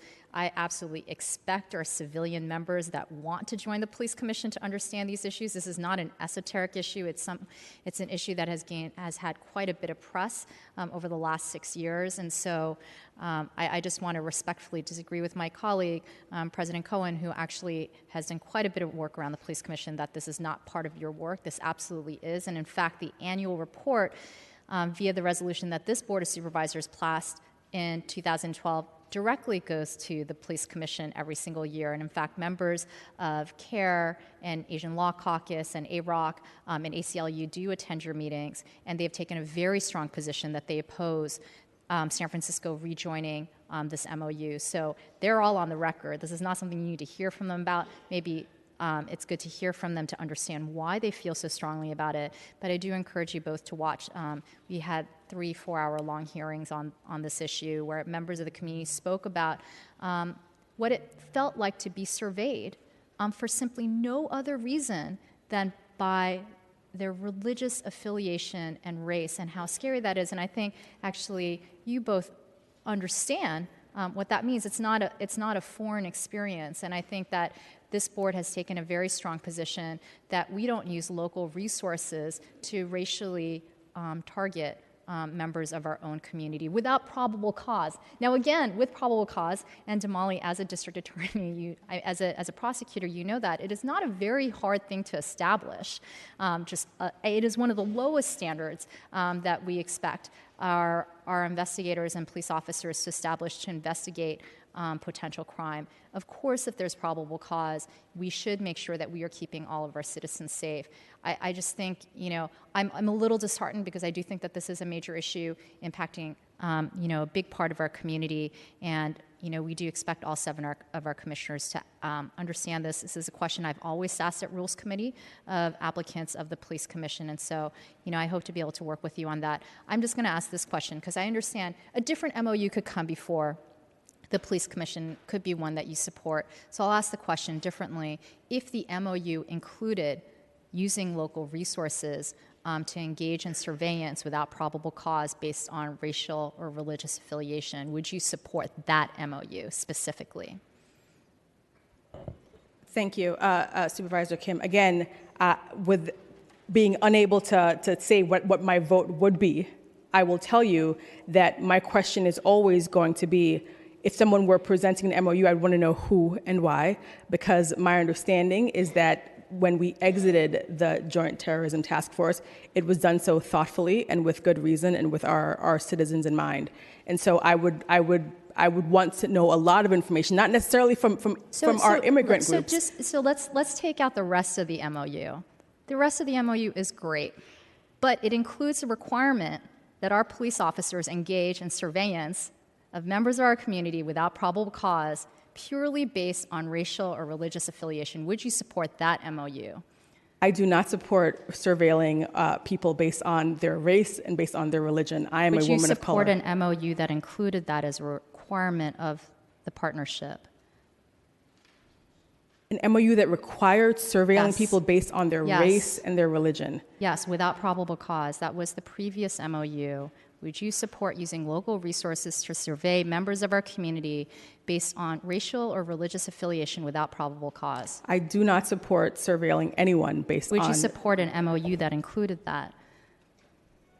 I think I've answered your question. I didn't hear the answer to that, so please answer it. I do not support surveilling anyone Would you based on support race voting or on religion. an MOU that included surveying members of our community based on racial or religious affiliation without probable cause? Would you support the MOU that included that? Respectfully, you're asking me to support a hypothetical MOU that's not before me. You can say that I don't know. I can So tell that is an okay answer. I can tell you what my values are and what I believe in. I heard your values. I'm asking you if you would support an MOU which included surveying members of our community based on racial or religious affiliation without probable cause. You can say yes, no, or I don't know. I understand that that's not part of your value system, but would you support an MOU that included that? The tension for me is that I don't think that I'm supposed to be opining on things that are not before me, but based on what you're saying, that is not something that sounds like I would support based on your characterization. So you're not sure? No, based on what you're saying, there's nothing that's before me, but based on the factual... Based on the facts that you've just... Okay, excuse me. We would like to have the potential appointee, speak only at this moment. Based on the facts that you've just told me, no, that does not sound like something that I would support. Okay, thank you very much, Ms. Taylor. Same question, Supervisor? Yes, same question. I feel wholeheartedly the same way. In my gut, based off of how you have laid it out, I would not support that. Thank you. Thank you, Mr. Brookter. Thank you. Supervisor Safai. Thank you. I just want to redirect the conversation for a moment, since we collectively, over the course of the last few months, have interviewed almost 12 to 15 candidates for the Police Commission. Collectively, we spent about over 10 hours in the Rules Committee, and I have to say that these are two of the finest candidates that we've put forward. I think one of the things that I would like to hear, and give you the opportunity to speak on the record for other members of the committee, this body that we're not in there, is to talk a little bit about the Department of Justice recommendations and your commitment to reform. If you remember at the end of the committee hearing, I said, for me, anyone that's going to assume this role has to be committed to reform in the larger sense. There were 272 recommendations. There was a lot of conversation around working to reform SFPD's policies, work on reforming interactions with the community. And so the general concept of reform is very important, and I think it's important for all of us collectively on this body. So I wanted to give each of you the opportunity to speak about that. Thank you, Supervisor Safai. And actually, Board President Cohen actually stated it at the last Police Commission meeting. We actually saw and got to hear that our officers actually pushed forth about 20 of the DOJ recommendations just within the last month at the last meeting. And so with the 272 recommendations that are there in terms of being able to push forward reform, I always like to point out some of the things that I'm currently already doing within the community, especially around bias and wanting to look at our recruiting and hiring processes. So some of what we've been able to do actually this past summer, working with our Food Guardians program, was actually side by side with SFPD and the Sheriff's Department, working with 100 young people and the sheriffs and San Francisco Police Department to put young people to work. And what we saw as they got an opportunity to spend time is that some of these biases that we're talking about when we look at implicit bias as it goes to the third recommendation in the DOJ, was that as they got to sit down and spend time together, some of those biases begin to fade away. Our young people got to interact with officers and understand what it means to protect and serve, while our officers got to spend time with young people in community to get to understand who they are and how they can continue to work together in the future as we sit back and figure out how we work with law enforcement to bridge the gap between law enforcement and community. One of the other things I definitely want to make sure that we're focusing on is our hiring practices. How are we working with the cadet program, as Supervisor Yee kind of pointed out in the Rules Committee meeting that we had? How are we going inside? How are we working with SFUSD to make sure that law enforcement is spending time inside of our schools so that the young people, as they continue to grow up, can say, I know that officer and I want to become a police officer. So sitting down, being able to, for me, in the beginning, to look at those two recommendations are very, very high priority for me, Supervisor Safai. Thank you. There's a lot with those recommendations, and you and I spoke at length about it, and I've spoken to a number of members of the board about it. And you know, one of the things that I think I shared with everyone who I was able to meet with, I was not able to meet with everyone, but I tried, and almost everyone I was, is how disheartening it was for me. That report was really troubling and really concerning, because I do hold law enforcement to a very high standard, and probably a higher standard than folks who have not worked with law enforcement, because I know how important it is for our officers to be guardians, to be protectors of our communities. That, to me, is the role. And when we fall short of that, I think it's heartbreaking on many levels, but it's heartbreaking as someone who has watched law enforcement interact with victims, and how someone can either make or break someone's self-esteem, their ability to overcome trauma. Those things are incredibly important to me. And so I was disheartened by the report, but there are some things that I am heartened by. For example, Supervisor Cohen's data collection measure with respect to the use of force. And so I'm looking forward to the report that DPA is putting forward in November with the results of their audit. I think the community is very interested in seeing what that report says, what the audit has shown, because having strong data for SFPD is critical. It is critical for us all to be able to measure our police department, and for the police department to be able to measure itself. That's something that's very important to me.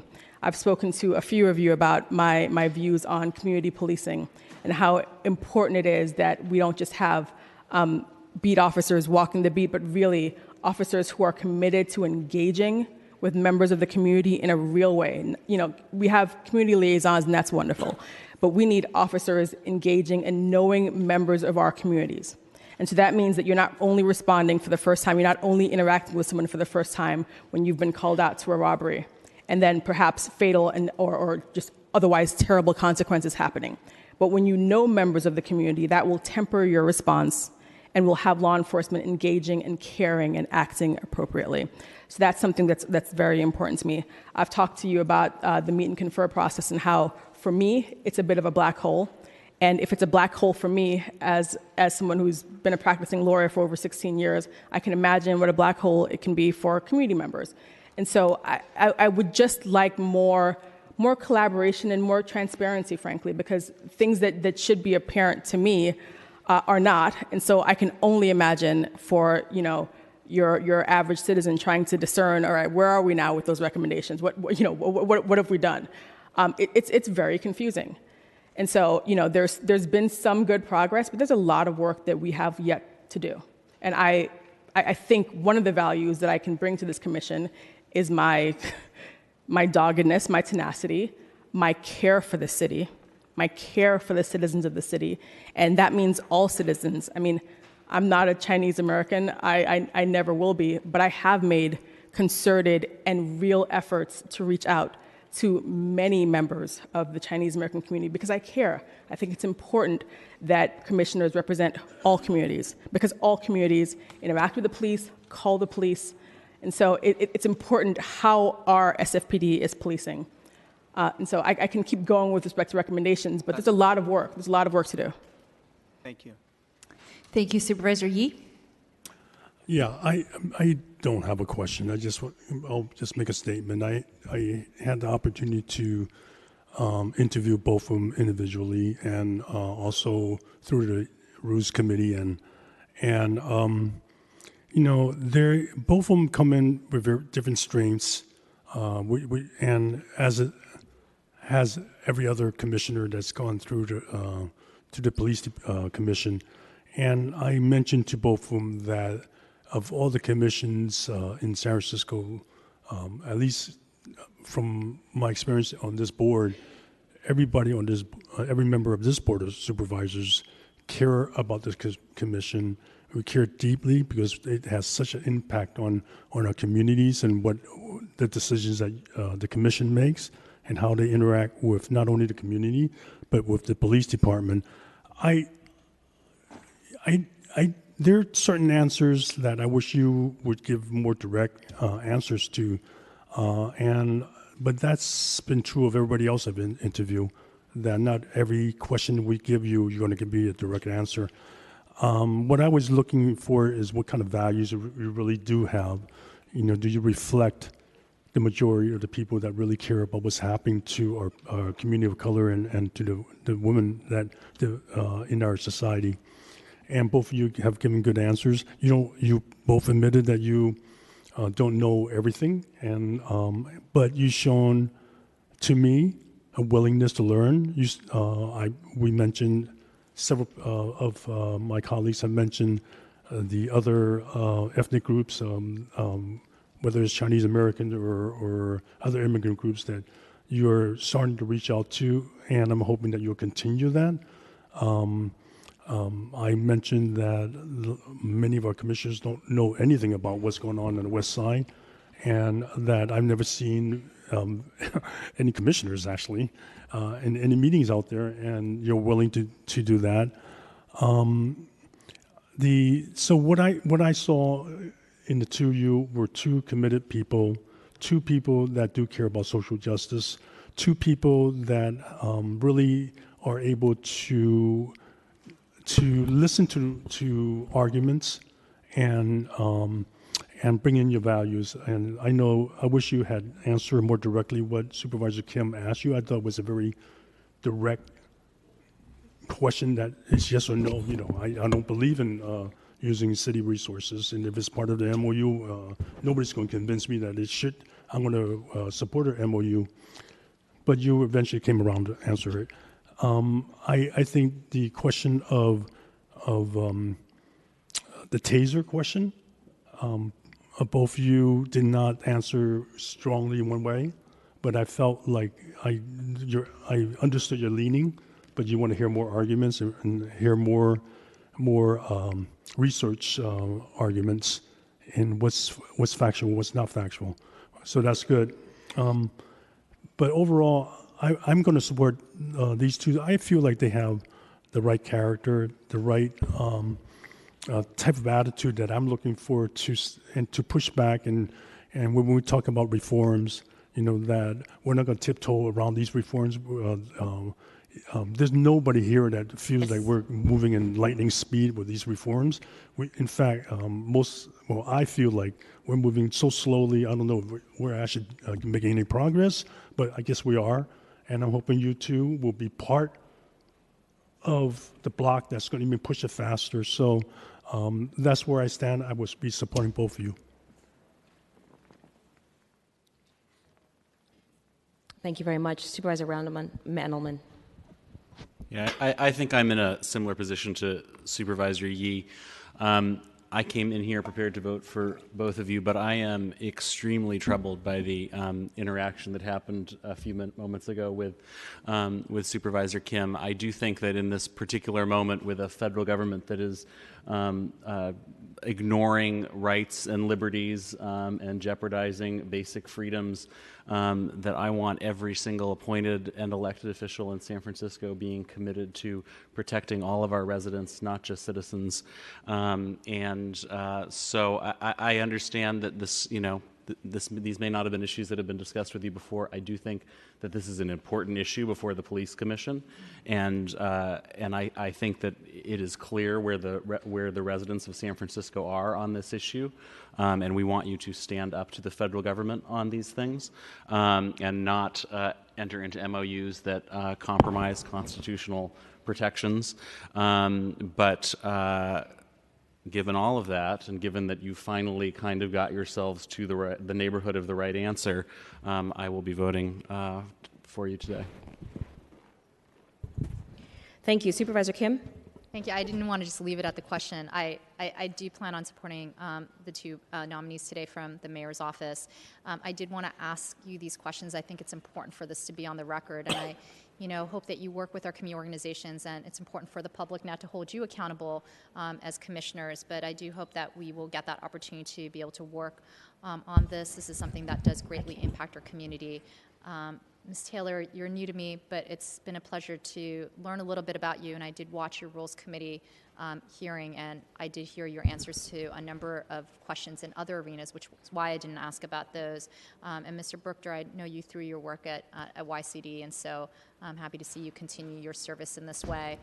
But really, I hope that we can get to a place of clarity on this issue.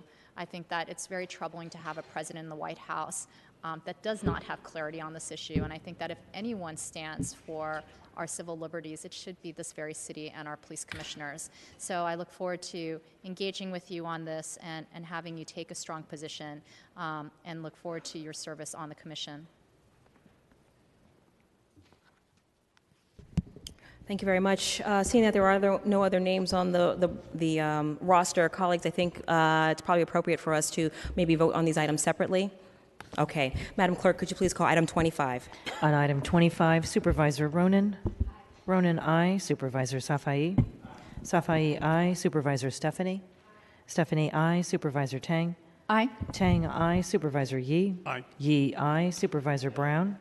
Brown, aye. Supervisor Cohen. Aye. Cohen, aye. Supervisor Fewer. No. Fewer, no. Supervisor Kim. Aye. Kim, aye. Supervisor Mandelman. Mandelman, aye. Supervisor Peskin. Aye. Peskin, aye. There are 10 ayes and 1 no, with Supervisor Fewer in the dissent. All right, thank you. With that, this motion is approved. Item 26, please. On item 26, Supervisor Ronan. Ronan, aye. Supervisor Safai. Safai, aye. Supervisor Stephanie. Stephanie, aye. Supervisor Tang. Aye. Tang, aye. Supervisor Yee. Aye. Yee, aye. Supervisor Brown. Brown, aye. Supervisor Cohen. Aye. Cohen, aye. Supervisor Fewer. Aye. Fewer, aye. Supervisor Kim. Aye. Kim, aye. Supervisor Mandelman. Mandelman, aye. Supervisor Peskin. Aye. Peskin, aye. There are 11 ayes. Thank you. Without objection, this motion is approved. Congratulations to you both.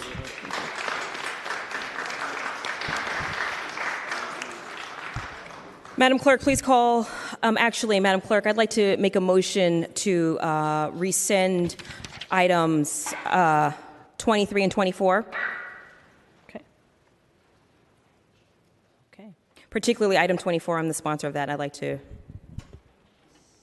So, Madam President. Excuse me? You're making a motion to rescind 23 and 24? Yes, ma'am. Okay. Supervisor Ronan would like to second that, Madam President. Thank you very much. Okay. Okay. Could you please call the items 23 and 24? Those items have been called already. I will just remind the public what these items are. Item 23 is the Planning Code, amending the Planning Code fees for certain permits and transportation analysis. And item 24 is setting the property tax rate and establishing the pass-through rate for residential tenants.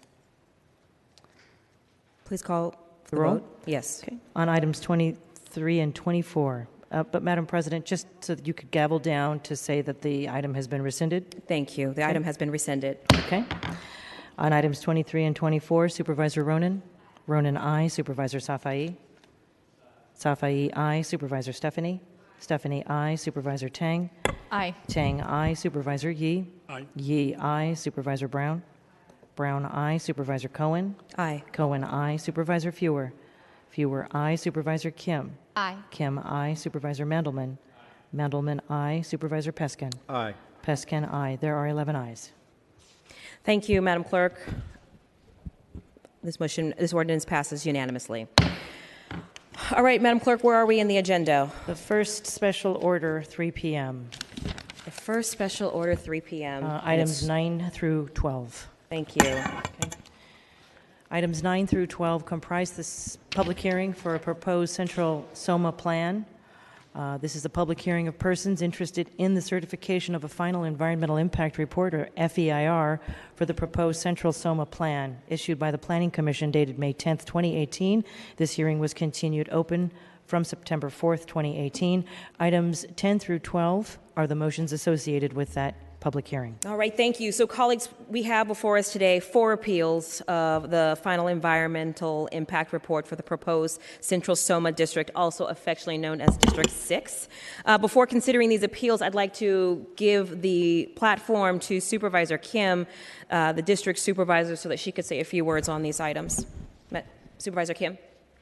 Thank you, colleagues. This is the first of many items regarding the Central SOMA plan that will come before this Board of Supervisors. But today, I will be making a motion to continue items 9 through 12. I'm asking for a 2-week continuance to the board meeting of, my apologies, Tuesday, September 25th. We are still engaging with the 4 appellants on this plan to see if we can resolve a number of the issues before we make a decision on the appeal of the EIR, and we'd like some additional time to do that. The plan itself does not come before Land Use Committee until Monday, October 1st, so it technically does not delay the plan, at least in terms of the Board of Supervisors process, but it does give my office some additional time to continue to work with the 4 litigants in this matter. Thank you. Supervisor Peskin Second. seconded that motion. Thank you. So, colleagues, seeing that these matters will be continued, let's open up for public comment on the continuance. And I, at this point, want to acknowledge any member of the public that'd like to come and comment not on the project, but on the fact that we're continuing continuing this item. This is on the continuance. Would you like to speak on the continuance?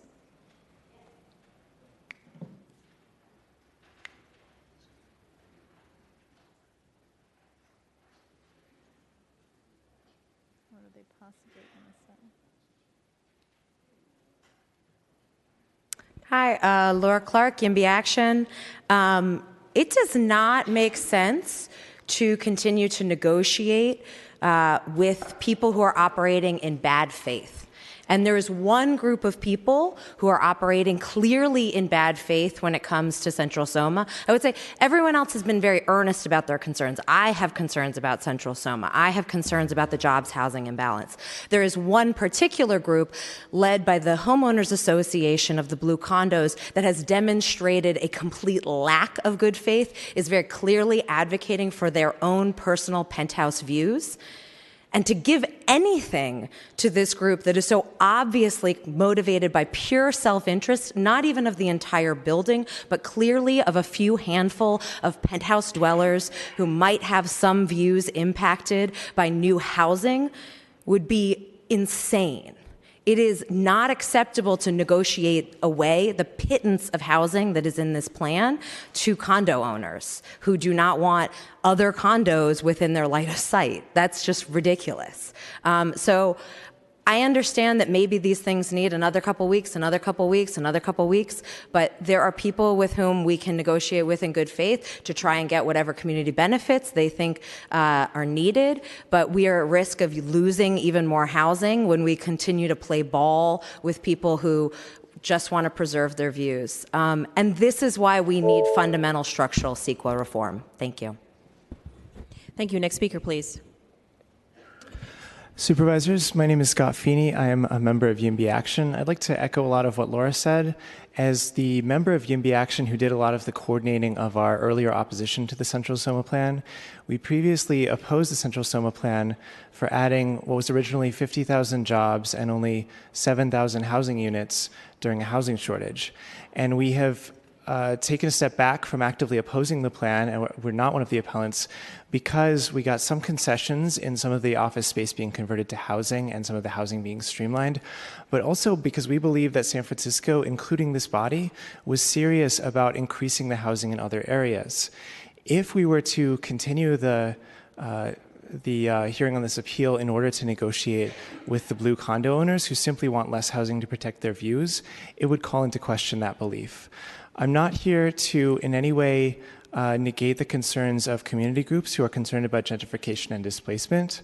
We, as a member of YIMBY Action, we were concerned about those same impacts from building all of this office space and not enough housing. So I'm not here to negate that in any way. But if you are to continue this, I would ask you to let it not be so that you can just negotiate with a penthouse condo owner who doesn't want his view blocked. Thank you. Next speaker. Good afternoon, Supervisors. Recognizing the two comments that come before me, this will be a short one. I'm Nico Nagel, representing San Francisco Housing Action Coalition, and then I just simply want to say, with the number of units that this project represents, it is incredibly important that it moves forward as quickly as possible. Also recognizing that we are in a housing shortage. Thank you. That's it. Thank you. Next speaker. I want to caution you, and I believe it's a trick and device to time delay to further get people away and don't give input, very much so like you did with the Mission Rock apartment building complex that's sponsored and financed by the Giants. That's 1,500 apartment units there. In the contract agreement, it says 15% of that 1,500 units is supposed to be for very low and low income bracket people, the very people who are out in the street, homeless, who breathe, is touring around the city, seeing. But yet, when you design the fine print and application for people to apply for that building, the 15% that's supposed to be of that 1,500 units, which is 225 of those units, is not included in the application process. So your time delaying technique that you're using here is the very same time delay technique that you're using now to eliminate the most vulnerable people to have a housing opportunity. It's not fair. You always do this time after time and again. And then with this time-consuming technique, people fail to appear, lose track of their thought, and then you sneak in this requirement and you campaign that is supposed to be for low and affordable housing, but yet the only people that can afford to move in the building is people in high-income bracket. Since when does people that's making $125,000 a year need to be part of a low-income, affordable housing program? You do that time and time again. Time and time again. It's disgusting. And then you sit up there talking about affordable housing. Every time you come with a multi-billion-dollar housing bond, you claim affordable housing, and the only people that can afford it is people in the high-income bracket like Twitter. And you give Twitter a $217 billion tax-free budget. Money-free, not paying taxes. Now, what you got to say about that? Next speaker. Madam President, before the next public commenter begins to speak, I'll just remind the public that if you are in support of someone's views, you can be supportive by utilizing your supportive hands. There is a board rule. There is a board rule. All of you clap, but when the community likes somebody that's speaking up for them, you want us to go like this. Thank you, Mr. Wright. There is a board rule. There is a board rule that you would use your supportive hands. You know what? Instead of clapping, this is what we're going to start doing to you guys like this. All right, let's be respectful of the speakers that's at the podium. I got a lot of respect for all speakers. Good afternoon, Supervisors. My name is Gina Cariaga, and I'm president of the SF Blue Homeowners Association. I want to thank Supervisor Kim for moving for a continuance. This is a very serious matter. We're talking about extreme traffic and extreme cancer risk that was identified in the EIR. And this cancer risk is actually identified in the EIR as targeting our block. All right, so I know we've been vilified in the press as being concerned about views, but it's really about cancer risk that affects everyone in our neighborhood. All right, so I want to thank you for the continuance because it takes a lot of time to work through this kind of problem, and I want to thank the supervisors for giving us that time. Thank you very much. Next speaker, please. Good afternoon, everybody. So, you know, the important thing to understand about these board of SOBs, I'm dyslexic, so when I see BOS, Board of Supervisors, in my mind, I actually see SOBs. And you know, these SOBs have been screwing over brown people, black people, poor people, gay people, trans people. Any marginalized community is not welcome in San Francisco because we don't throw billions or millions of dollars up your butt.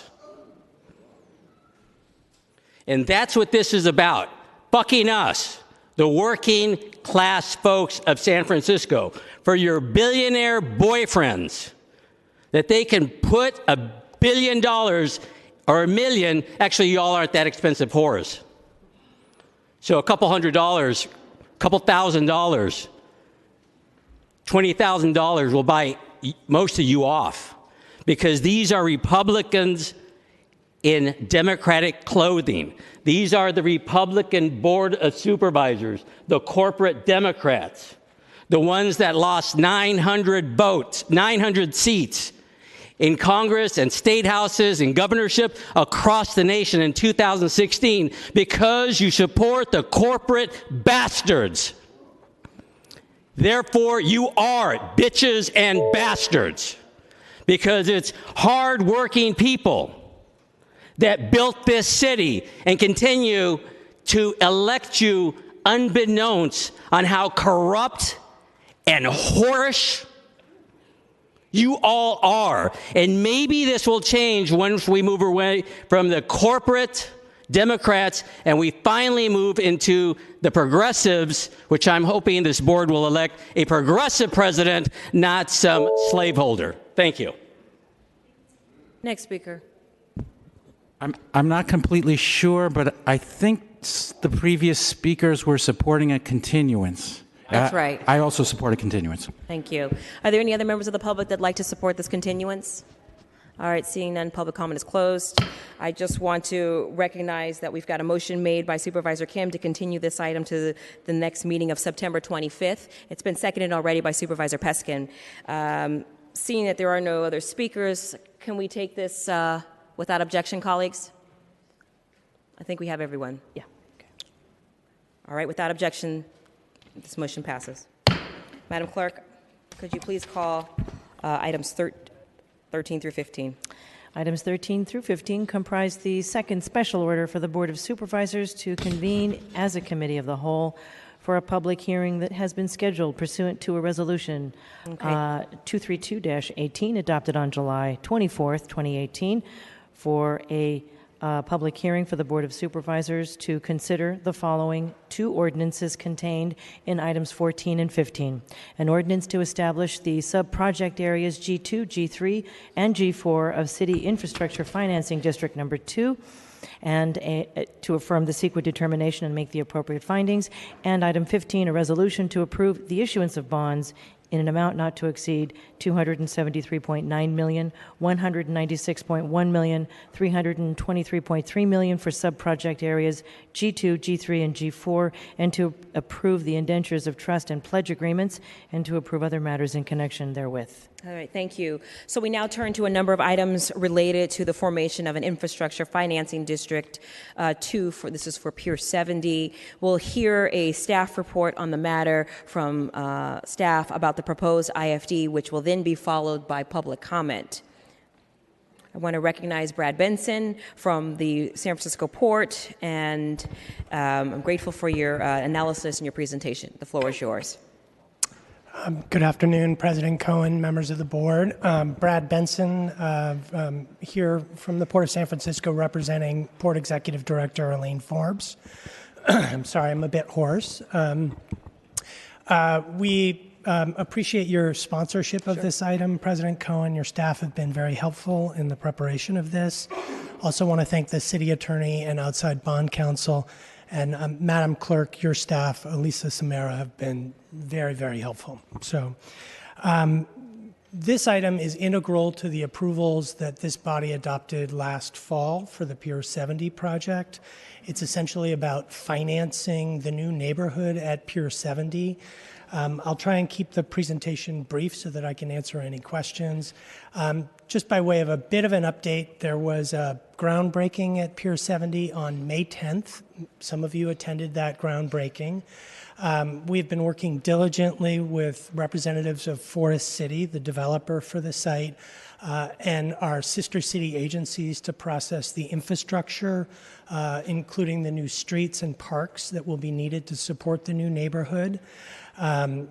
Demolition activities and site grading activities are already underway, and Forest City started designing the first 2 buildings for the site. This is a very fast project for a master planned project, and we need to move to these financing approvals so that we can pay for the public infrastructure and public benefits in the project. So as a reminder, the Pier 70 Special Use District is a 35-acre special use district next to the Dog Patch neighborhood. It includes an approval for 1,600 to approximately 3,000 housing units, 30% of which will be affordable, 1 million to 1.75 million square feet of office space, and 500,000 square feet of retail, arts, and light industrial space.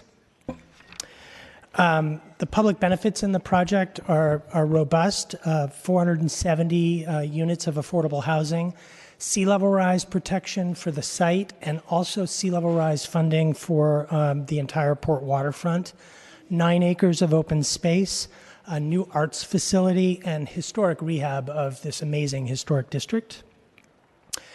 It's a 3-phase project projected to cost $260 million in today's dollars. The first phase of the project is what is shown in yellow on this presentation. We expect $140 million to be spent during this phase.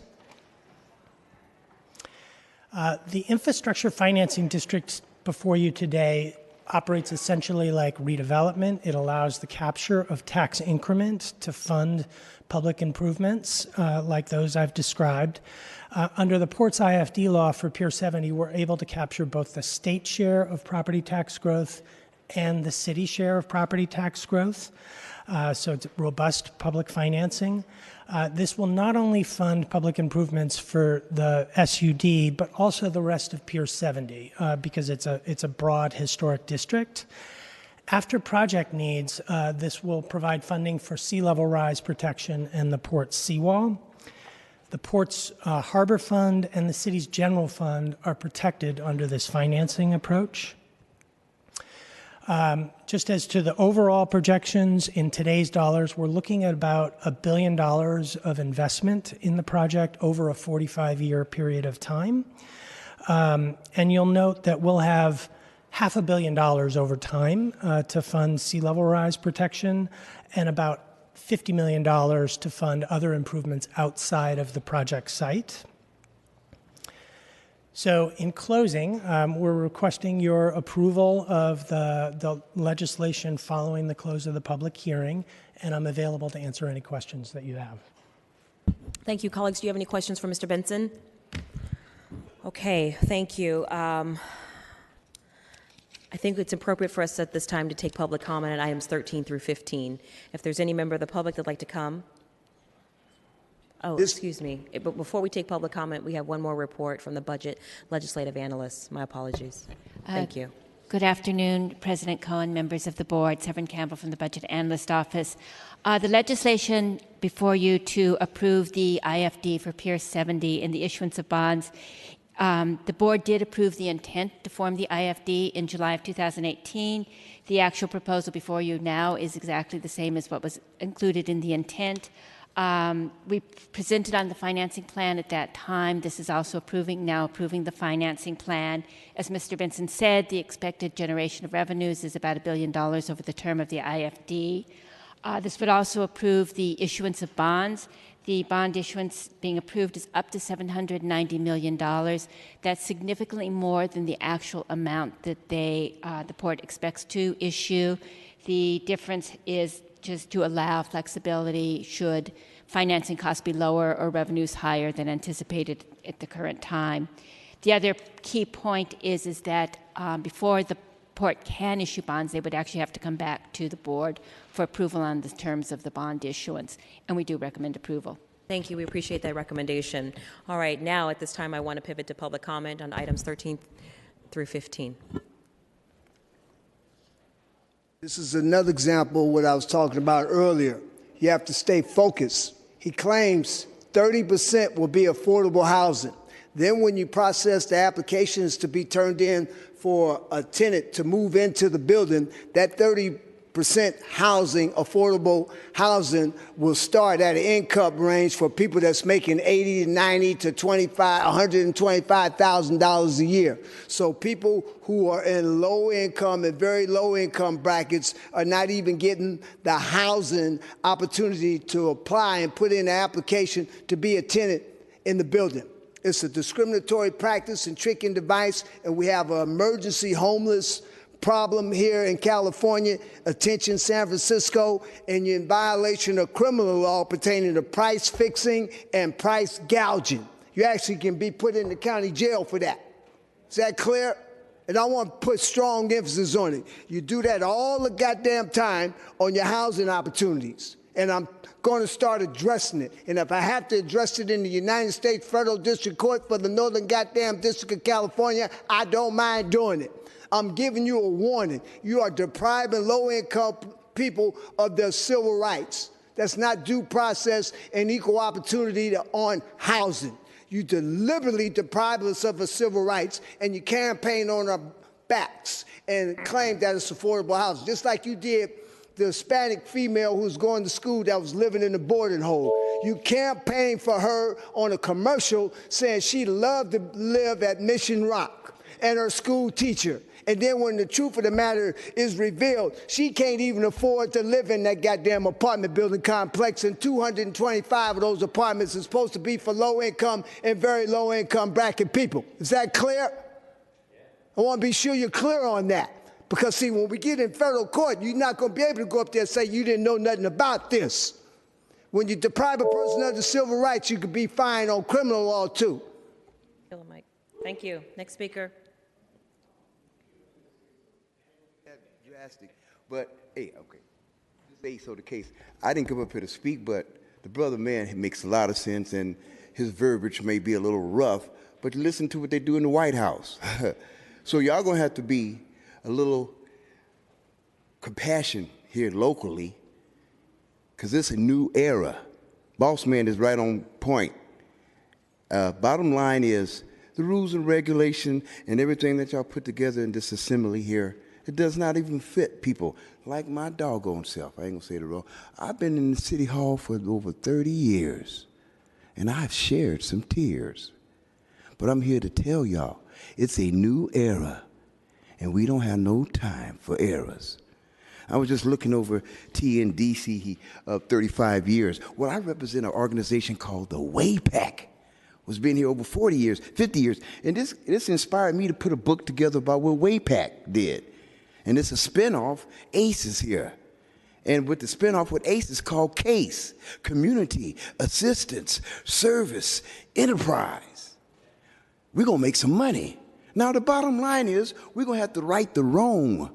All these nonprofit organizations getting all this money are now current mayor for affordable housing. We want the kick down, the breakdown. And why is it there's no black nonprofits? We do have one, San Francisco Housing Tabernacle Group, and I work for them with RAD. But I'm going to do a study on what's going on here in the city by the bay, where everybody thinks everything's okay. But you're going to have to listen to what that gentleman and Ace and me say, because we're going to have social media. I'm going to have him on my show. He's going to have to say what he want to say for a whole hour without taking a shower. Anyway, let me just say this. I appreciate this board. You guys are simple, and I'll be back to talk to you later. But my name is Ace, and I'm on this case. Thank you. Next speaker.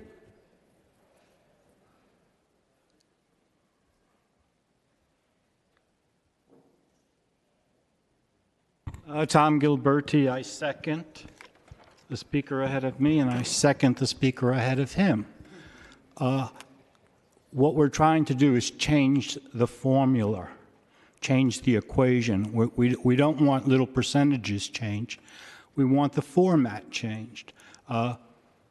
We want basically every housing development to have part of our community in it, from basically getting out of the homeless situation, senior situations. The seniors need homes.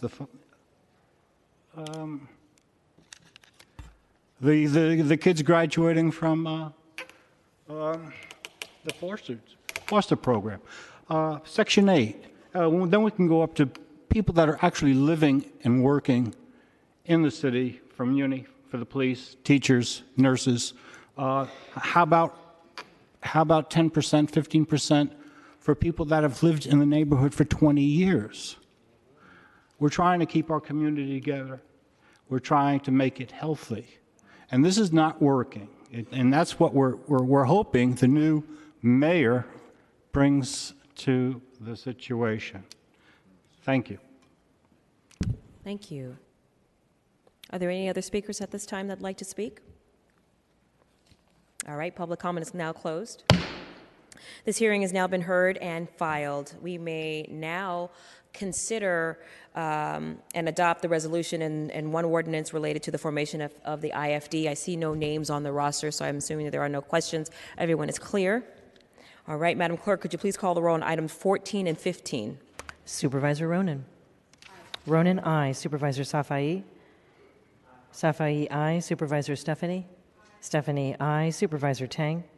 Aye. Tang, aye. Supervisor Yee. Aye. Yee, aye. Supervisor Brown. Brown, aye. Supervisor Cohen. Aye. Cohen, aye. Supervisor Fewer. Fewer, aye. Supervisor Kim. Kim, aye. Supervisor Mandelman. Mandelman, aye. Supervisor Peskin. Aye. Peskin, aye. There are 11 ayes. All right, thank you very much. These items pass unanimously. Madam Clerk, please call items 16 through 22. 16 through 22 comprise the third special order today. We have here the Board of Supervisors convening as a committee of the whole. This hearing was scheduled pursuant to a resolution adopted on July 24th, 2018. This is a public hearing where the board will consider forming an infrastructure and revitalization financing district number 2, also known as the Hoedown Yard, the subject of the following items. For item 17, a resolution to propose adoption of the Infrastructure Financing Plan, or the IFP, and the formation of a City and Infrastructure and Revitalization Financing District, or IRFD, number 2, to provide for future annexation. Item 18 is a resolution to approve the IFP for City Infrastructure and Revitalization Financing District number 2. Item 19 is the resolution calling for a special election for the city for the IRFD number 2. For item 20, it's a resolution to declare the result of the special election. Item 21 is the ordinance to create the city IRFD number 2. And item 22 is the resolution to authorize the issuance of bonds for City Infrastructure and Revitalization Financing District number 2 in an aggregate principal amount not to exceed $91.9 million, to affirm the secret determination and to make the appropriate findings for all 5 items. All right, thank you. So there has been a request for continuance, and this request has been made by the port. They're requesting that we continue these items to October 16, 2018. But at this time, I'd like to open up to public comment. Any member of the public that'd like to comment on this continuance, they are able to do so by coming up to the podium. Is there any member of the public?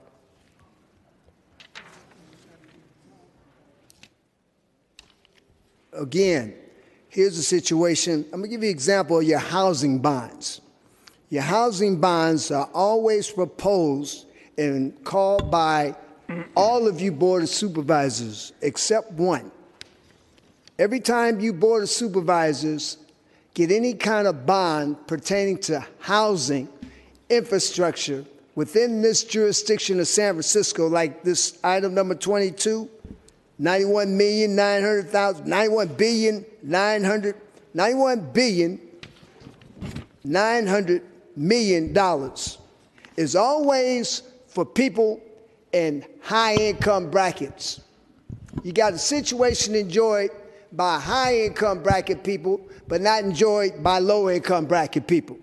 Then you go around and complain about people who aren't permitted to apply in these buildings, who are homeless out on the street, don't have their own bathrooms, being forced to discharge not only their human waste, but the waste of their service animals on the sidewalk. Then you want to complain about them. Then you demonstrate a high level of professional stupidity by hiring a poop squad and paying them $186,000 a year to clean up feces off the street. Need to send the poop squad to your office to clean up because the office is full of shit.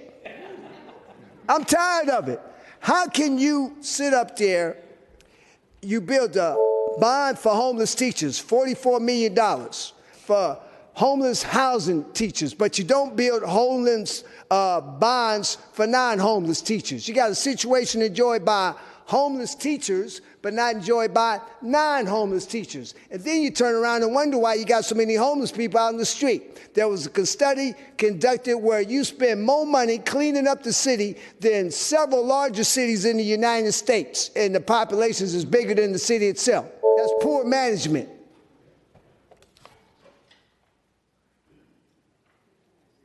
Next speaker. Okay, a little bit. Hey, let me just say one thing here on national TV. I can say that because I helped create this channel. They don't even know about this, brother. I helped create the government channel. It's called PEG, Government Channel, Educational and Public Access. See, I don't need no credit for that because I'd rather have cash. Don't give me no credit. I'm just doing this some nationwide TV. I'm supporting what he said. But the real thing is what I'm getting ready to do, and you'll see I'm coming back from coming up here acting like ace on the case. There is a case. It's called Case Force. See, we finna bring out a new thing. What he's saying there needs to be heard. He needs a platform, but you can't get it here at City Hall because it's structured. But the bottom line is what he's saying is so irrelevant to the housing structure here. And I got to sit down and talk to our mayor when I get a chance to talk about all these things. But let's talk about where I'm very familiar with. And I want to give a shout out to our supervisors who came out to the Western Addition there. I got some pictures I want to show you afterwards. But the bottom line is, in the Western Addition, for example, not reflecting on her, in the A2 area, no black businesses on Fillmore, no black ownerships, no housing. I mean, this city, which is under OCII, consider the Western Addition. I got to go talk to Governor Brown, knock on his door. Why is it that we're not even considered part of any projects in the city by the Bay? And that's not okay. But see, we need strong advocates like him, myself, and others. And they're around. They're watching TV. Once they find out how you talk and the structure to come down here, we're going to be coming to make things happen. But I'm so glad now election time is. I mean, if anybody get an election, I might run for election. I don't know. I might put my hat in the arena. I don't know. Are there any other members of the public that like to comment on these items? Seeing none, public comment is closed. And seeing that there are no other speakers, may I have a motion to continue these items to the Board of Supervisors meeting of October 16th? Motion made by Supervisor Yee. Is there a second? Is there a second? Second by Supervisor Asha Safai. Thank you. Madam Clerk, please call the items continued to the 16th. Could you please call the next item? Madam President, we would go back to roll call for introductions, beginning with Supervisor Tang. Thank you. Supervisor Tang. Thank you. I submitted. Okay, thank you. Supervisor Yee. Thank you, Madam Clerk. Colleagues, You know, there's times when we should acknowledge good deeds, like when Kaiser decided to go 100% renewable energy in the coming years.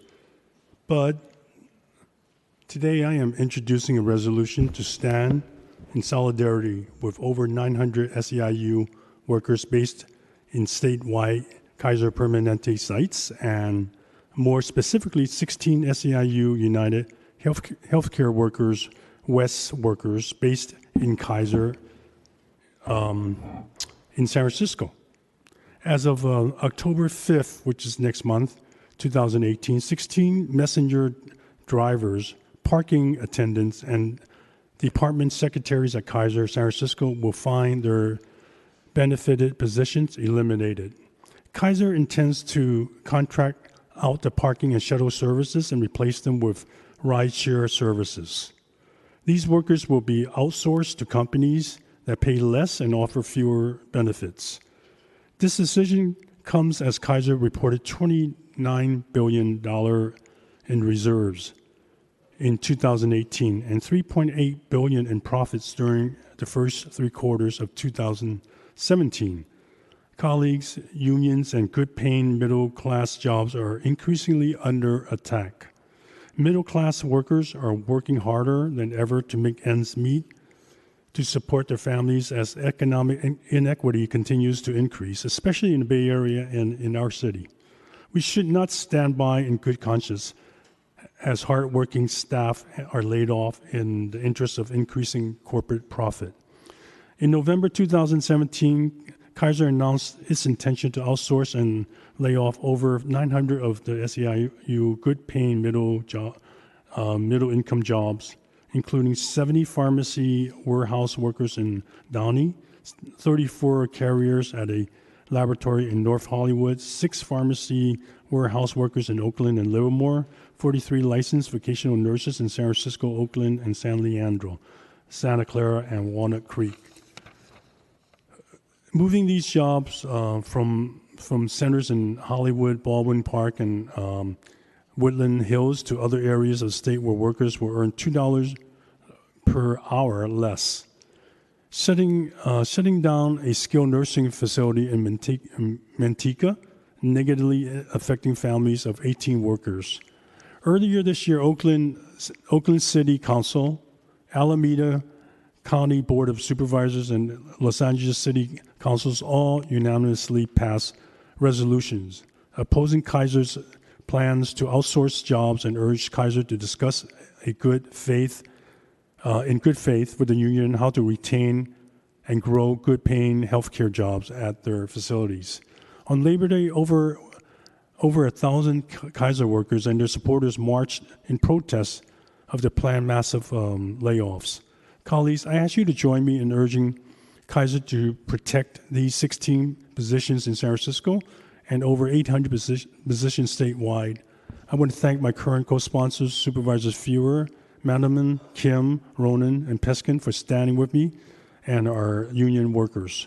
I urge the rest of my colleagues to join with me and our Oakland, Alameda, and Los Angeles colleagues to take a united stand against Kaiser outsourcing and layoffs, and hope that we can also pass this resolution unanimously before the workers' termination date, October 5th, and send a strong message to Kaiser Permanente that San Francisco Board of Supervisors stands in solidarity with our union brothers and sisters. The rest I submit. Thank you, Supervisor Yee. Supervisor Brown. Submit. Thank you. Supervisor Cohen. Thank you. Submit. Thank you. Supervisor Fewer. Thank you. Supervisor Kim. Thank you. Supervisor Mandelman. Thank you. And Supervisor Peskin. Colleagues, I just wanted to adjourn today's board meeting in the memory of Joe Rosenblatt, who passed away just before our summer recess. He was the grandson of the great cantor Yosel Rosenblatt and was a enthusiastic lover and participant in the arts. He was a great traveler and very involved in the Ruth Asawa School of the Arts, served as dean and assistant principal at AP Giannini and later as principal of Ruth Asawa of Soda. And I'd like to adjourn the board meeting in his memory and donations in honor of him can be sent to the Ruth Asawa School of the Arts for the Joe Rosenblatt Scholarship Fund. The rest I will submit. Thank you, Supervisor. And Supervisor Safai, your name's on the roster. Oh, I'm sorry. I just wanted to be added as a co-sponsor to Supervisor Yee's resolution. Thank you very much. Madam Clerk. Madam President, yes. Before we close out for roll call for introductions, I forgot to do a vote to close this board meeting out in memory of Joseph Tatui. And colleagues, if we could take that without objection. Thank you. Madam Clerk. Madam President, seeing no other names on the roster, that concludes the introduction of new business. Pardon me, I'm sorry, I couldn't hear you. Now it's time for public comment. All right, now it's time for the good fun. All right, are there any members of the public who'd like to address this board during general public comment? Please come on up, step forward, line up to my left, to your right. I'm sure, as you know, you'll have 2 minutes to address this body, and you'll hear a soft chime indicating 30 seconds remaining on your 2-minute allotment of time. I'd like to acknowledge the first speaker. Just like one of you Board of Supervisors spoke on how you would like to join in on activities that's being taken care of outside of San Francisco, I move to have you also join in on an example that's being submitted and taking place in Berkeley. SF viewer, please. Berkeley is putting together $135 million affordable housing bond. Okay, unlike what you've been doing in San Francisco, where you do these bonds for high-income bracket people, this $135 million bond is to create affordable housing for seniors, victims of abuse, people experiencing homeless and suffering from mental illness, health and substance abuse, the very same people who's vulnerable and out in the streets who you claim you want to support. So I move to have you start issuing out bonds to help the most vulnerable people instead of putting them in navigation centers, because you're doing nothing but navigating around the solution of stopping homelessness in the city. Now, I was the one that started this investigation pertaining to untested rape kits. Now I turn to have an investigation done on these Catholic priests who are a bunch of perverts. Okay? Now, the Catholic victims of the abuse in Pennsylvania has triggered an investigation in California. Okay? A grand jury report in Pennsylvania has triggered where more victims are out there and how many more abusive priests are left and exposed in San Francisco. Okay? I want an investigation like I did and a hearing like I did on sex victims of rape to be conducted against these Catholic churches here in San Francisco. Okay, New York and New Jersey is doing the same thing on the dialysis there. The New York Attorney General and the New... Thank you.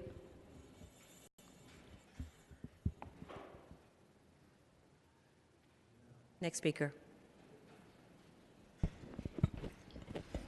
I am Jesus of Nazareth. Now, when Saul heard those words, he was shocked.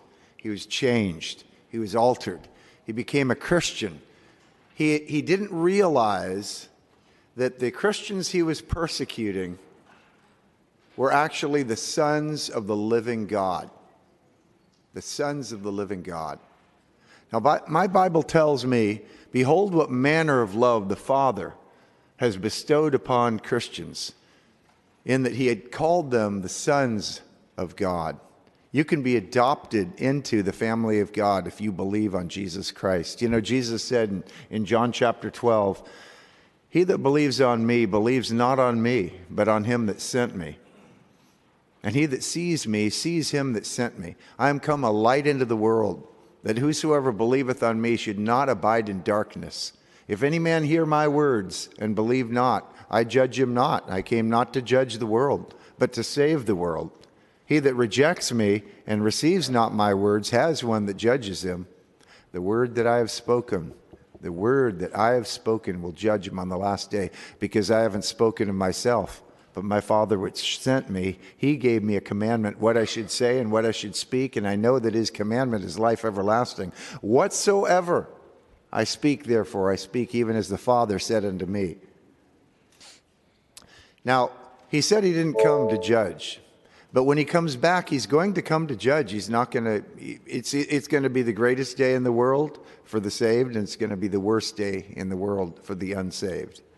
And of course, this is 9/11. And once again, you know, repetition is a good teacher. A month before 9/11, I said the sixth trumpet would sound on 9/11. There's a reason for it, and that's because we're at the time of the end of the last days. Next speaker, please. Thank you. I'm just up here for commercial purposes. This is copyrighted. I'm just going to do a little bit of what I know. You call it City Hall, but I call it a silly hall. Because I'm going to tell y'all, because you're looking at it, y'all. My name is Ace, whoo, and I've been on this case. Whoo!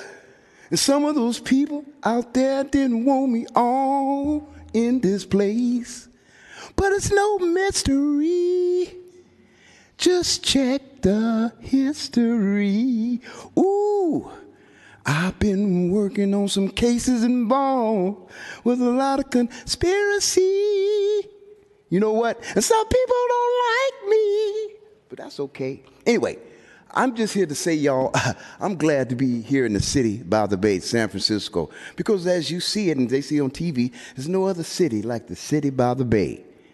But the bottom line, what I'm going to do in my career is try to bring a roundtable discussion here at City Hall so, you know, we can have a roundtable discussion on whatever issues come here instead of us having 3 minutes. See, I'd have been here 20 years, and I shed some tears, but all that blood got clogged up there, and they had to open up my head to let it out. And I want to thank Supervisor Cohen for coming and visit me. That was very nice of you. I appreciate that. But God has lifted me from them burdens now, and I have to bring it on to the younger generation that you can come to City Hall. You can have a voice here. And I'm going to put together a platform. It may not be in this circle, but people are going to be able to come and sit down and be on social media without cussing and fussing and talk some interesting things. My name is Ace. I'm on the case, and I'll see y'all next week. Thank you. Thank you. Next speaker. Good afternoon, President Cohen and supervisors. My name is Bradley Wiedmeyer, and I'm speaking to you as an IHSS home care provider, a member of SEIU 2015, and a member of the Living Wage Coalition. Together with about 200 people, we had a rally earlier today talking about the MCO, the Minimum Compensation Ordinance. We need that desperately. We are low-wage workers. We are at the bottom. People are suffering.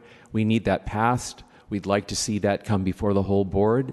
We thought that perhaps it might be part of the question period that the mayor had, because the mayor in May asked former Mayor Farrell about the MCO and said that she was a supporter. However, she has only offered 50 cents, and the MCO means $1.86. You know, San Francisco needs to set an example in the Bay Area. The other counties around the Bay Area have moved towards supporting their contracted county workers at a rate above minimum wage. San Francisco has not.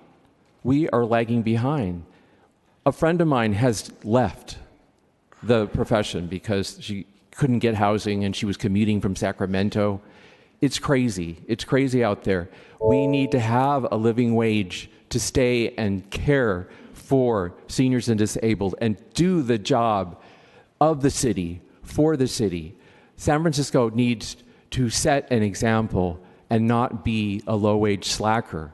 We are doing the work of the city. Please pay us a living wage.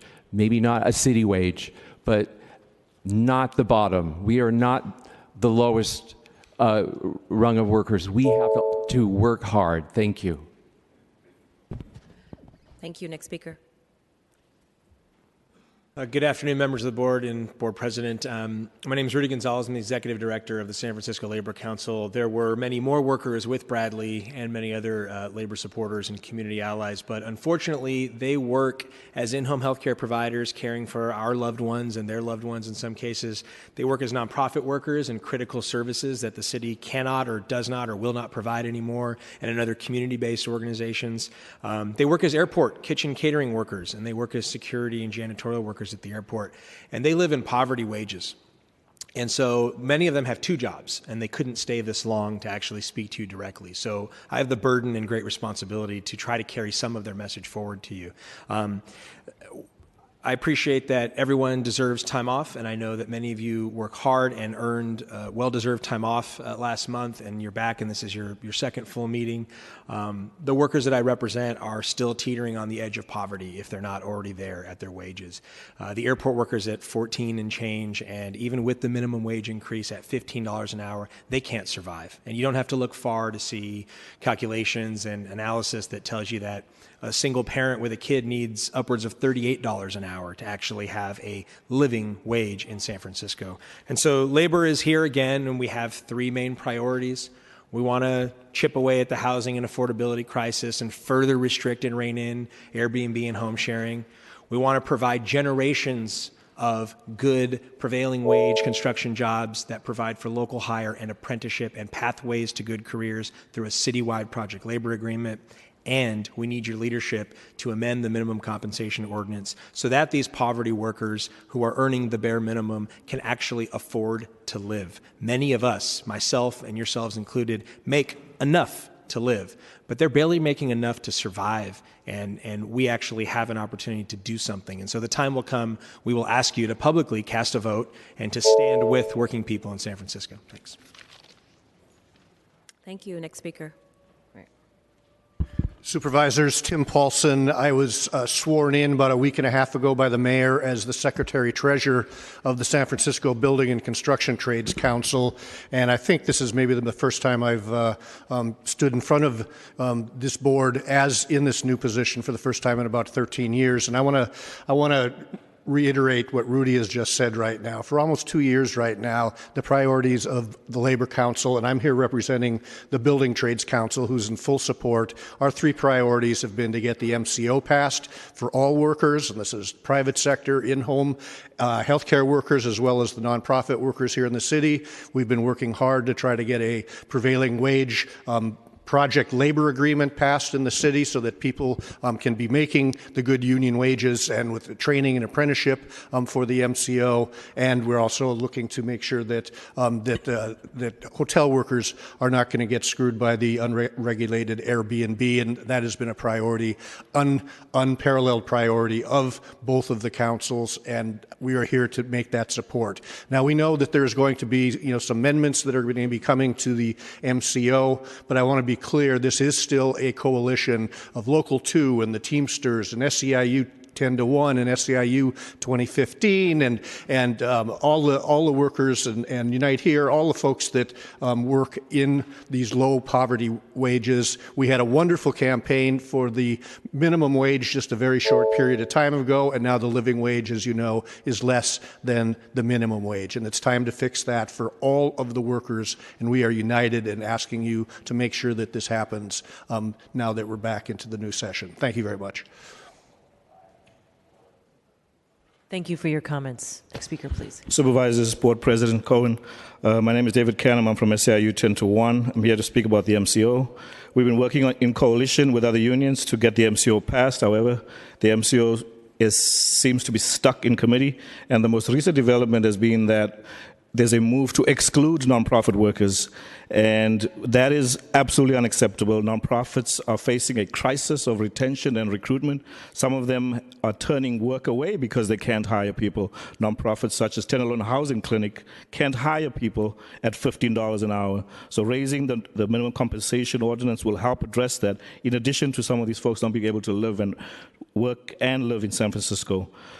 If you don't believe it, we invite you to spend a day in the shoes of a nonprofit worker and to see for yourself the challenging conditions that these folks are working under and the crisis that these nonprofit nonprofits are facing in terms of hiring and retaining people. So we're asking you as a board to please support the MCO when it comes before you. Thank you. Thank you. Next speaker. Hello. I'm Alan Wong with SCIU United Healthcare Workers, who represent 100,000 hospital workers throughout the state of California. And today, SCIU UHW is in the House to protect workers from outsourcing. We want to thank the 7 supervisors who have agreed to co-sponsor this resolution. Kaiser has announced that they plan to outsource or lay off over 900 union jobs across the state. Outsourcing jobs with good wages, quality health care, great retirement, and replacing them with jobs that are lower paying and contracted out.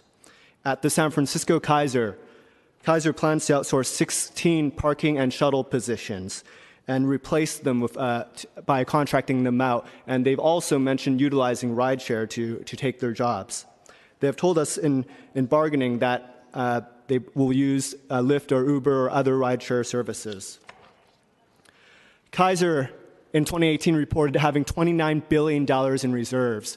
In 2017, during the first 3 quarters, they reported making $3.8 billion in profit. Outsourcing our members when they're making so much money is unconscionable.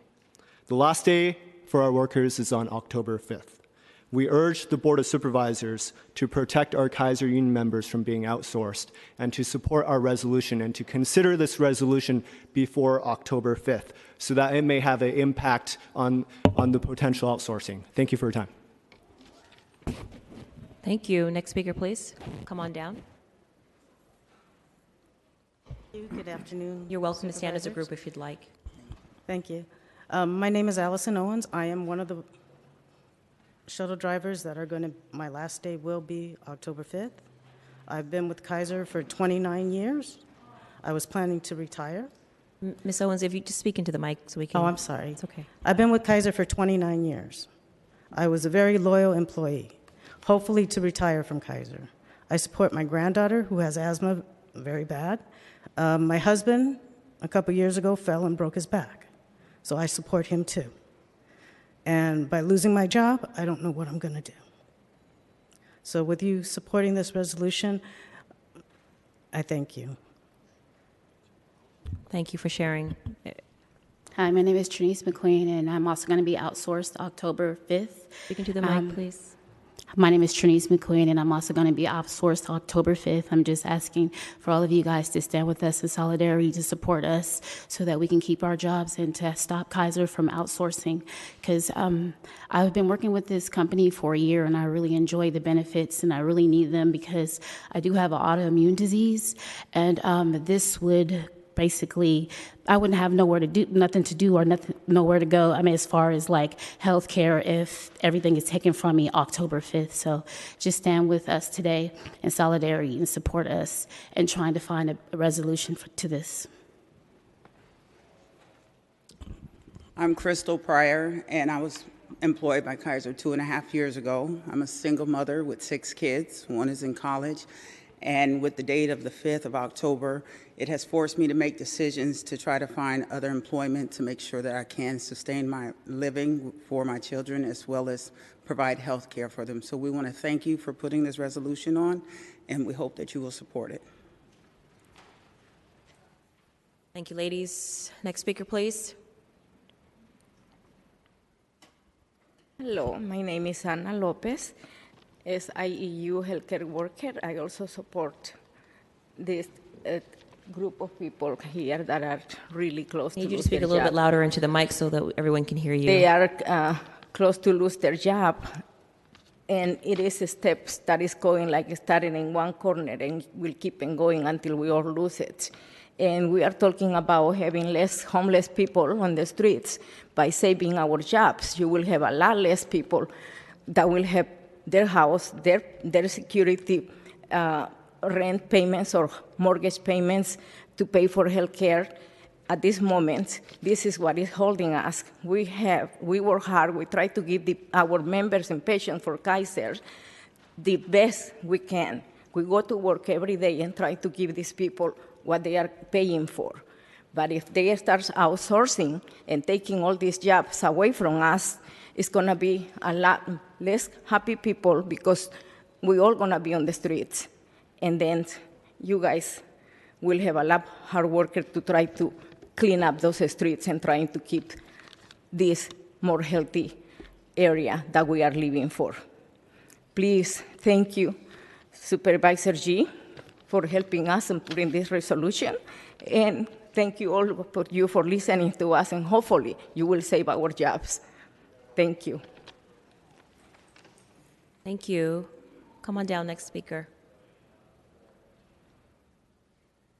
Hello, my name is Ivory Evans with SCIU UHW. I'm here to support the resolution introduced by Supervisor Norman Yee, which prevents Kaiser from outsourcing 16 drivers in San Francisco on October 5th, 2018. SCIU is asking for your support of Norman Yee's resolution to hold Kaiser accountable to the communities that they serve. We believe the Kaiser drivers represent a higher level of a higher standard and quality across the board. These are members who are used to working with sick patients, and to replace them with Uber drivers and Lyft lowers the standard for Kaiser. Yet Kaiser, they still want to move forward and outsource on October 5th, even though they do admit they need the service. They still want to move forward with outsourcing. Kaiser has $29 billion in reserves, and they made a profit of $4 billion last year. What's important about the $29 billion is that Kaiser only is required to have $10 billion in reserves for their operations across the United States, and they have 3 times that amount in reserve with the $29 billion, and they made $4 billion last year. And so, but yet Kaiser advertises itself as a nonprofit, and that's the problem here.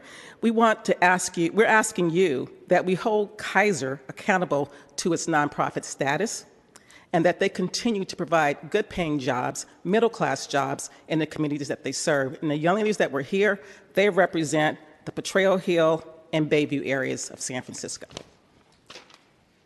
Thank you. Hi, good afternoon. My name is Ursula Nieto, and I'm represented by SCIU United Healthcare Workers, and I also work for Kaiser Permanente in Santa Rosa. I'm here in support of the resolution to protect my fellow Kaiser workers from being outsourced by October 5th, 2018. I just find it really perplexing, and it's unconscionable to me as to why Kaiser leadership made this awful decision to outsource these jobs that you just heard about. Kaiser Foundation Health Plan, as you heard, has $29 billion in reserves with profits of about $4 billion, and our CEO pays himself about $10 million a year. We as Kaiser employees are invested. We are invested in our jobs, our patients, and our communities we serve. Kaiser wants to replace our drivers using Uber and Lyft. Really? Kaiser is a nonprofit organization, wants to start outsourcing our represented jobs despite record profits. Behind these jobs are real families trying to sustain a decent standard of living here in San Francisco. These represented jobs with United Healthcare Workers carries a sustainable living wage with quality benefits. I stand before you here today urging you, the Board of Supervisors, with the support of Norman Yee, 7 other, including the 7 supervisors, to support this resolution and to stop Kaiser from outsourcing these jobs before October 5th, 2018. Thank you. Thank you. Come on, next speaker. Hi, my name is Stephanie Pawa. I'm a respiratory care practitioner from Kaiser Santa Rosa, and I'm a proud UHW SEIU member, union member. I'm here to support the resolution by Supervisor Yee to protect our workers from outsourcing. Many of those workers are from this very city. Kaiser is operating on a not-for-profit guise and receives substantial tax incentives for such. Last quarter, Kaiser made close to $4 billion in profits and has $29 billion in reserves. Kaiser is bypassing all the formal processes set by our labor partnership to expedite this outsourcing to companies like Uber and Lyft, companies that don't pay a living wage, companies that don't give benefits. We are moving away from supporting labor in this country, and as Supervisor Yee mentioned, the inequality is widening. Please protect our workers. Please join Supervisor Yee from outsourcing our jobs and adopting his resolution. Put people before profits. Our deadline is October 5th, and then pink slips will be handed out. If Kaiser is not stopped now, they're not going to stop in the future. My job will be at jeopardy, and probably already is at jeopardy. If you give Kaiser an inch, they're going to take a mile. The green light for these companies to be greedy, since this president has taken hold of our country, is off the hook. And not for profit doesn't mean corporate executives and board of executives aren't making millions of dollars and kicking back to their buddies. Thank you. Next speaker. Good afternoon, Supervisors. My name is Lisa Van Zevern. I am a healthcare worker with Kaiser in Redwood City. And I want to first thank Supervisor Yee for this resolution and this opportunity. I was born and raised here in San Francisco, and I actually had both of my children at San Francisco Kaiser up on Gary Street when it was just the two buildings up there. So I have a long history here. I must say I am appalled and very, very frustrated at what's going on. I just have been working for Kaiser for 10 years, and I went to Kaiser for the stability and all that it had to offer with the benefits, because I come from construction where I got laid off 4 times. Now Kaiser's doing the same thing. I sat with one of the outsourced workers when they got notified that in 60 days they were going to lose their job. It was quite traumatic. This employee has been there 30 years. Again, Kaiser is in, I'm not going to give you the numbers. I think you can tell me at this point that they made $4 billion in profits and they have $29 billion in reserve. But I'm going to say this. They're enjoying that nonprofit status on San Francisco's dime. Wow. Bernard Tyson enjoys $10 million a year. So while and the other executives make over $1 million a year. So let's think about that. Again, Supervisor Yee, thank you. Thank you for this opportunity. Please help us. Thank you for your time. Thank you. Next speaker, please. Hi, my name is Tracy McCreary. I'm a licensed vocational nurse, and I'm a proud member of SEIU UHW. And we're here today to ask your help in a very serious matter. Kaiser Permanente is a company with $29 billion in reserves in the middle of an outsourcing storm. And it's all across the state. But locally, Kaiser is scheduled to outsource 16 parking and shuttle employees on October 5th, 2018. That is 16 employees who rely on their employer for a living wage, health care benefits, and a pension that they earned. In this classification, these members are going to be hard-pressed to find another equitable position outside of Kaiser. Kaiser Permanente has a slogan, and that's to thrive. The CEO of that company makes $10 million a year, and he is thriving. He's also thriving with 8 pensions, and we're asking that our 16 employees continue their employment and keep their 1 pension. Why would they not want our 16 parking and shuttle employees to thrive? We don't know. Corporate greed? Probably. But as a single mom with 4 kids and a licensed vocational nurse, and of those hundreds of employees that are being laid off or outsourced, those are LVNs, and I'm afraid. I have one child in college at Sacramento State, and I'm paying his tuition. What about these 16 members? These are your constituents. Please do the right thing. Thank you. Next speaker. Hello, panel of supervisors. Thank you for the opportunity. I just want to say my name is James Ellison. I was born and raised in San Francisco, and I work for Kaiser in Walnut Creek, and I'm also a proud member of SEIU UHW. I'm here to support a protection resolution sponsored by Supervisor Norman Yee to stop outsourcing jobs in the city of San Francisco. I want to emphasize that 16 transportation jobs will be outsourced in San Francisco by Kaiser October 5th, 2018. I have to say, this will be in the form of right to work in the private sector and will lower the standards of living. Wages will be lowered and benefits will be taken away. Panel of supervisors, please stop the outsourcing by Kaiser. Thank you. Thank you. Next speaker. My name is Rebecca McMurray. I'm a lifetime resident, and I'm asking you to support the resolution to stop Kaiser from outsourcing our jobs. I'm an 18-year employee with Kaiser. Thank you. Thank you. Next speaker. My name is Ligia Montano with Senior and Disability Action. Let me ask you something. How many of you remember when you were making $15 an hour? If you ever. Do you? I remember. I'm a single mom, and it was very hard to survive on that. So we still have workers on IHSS making $15 an hour.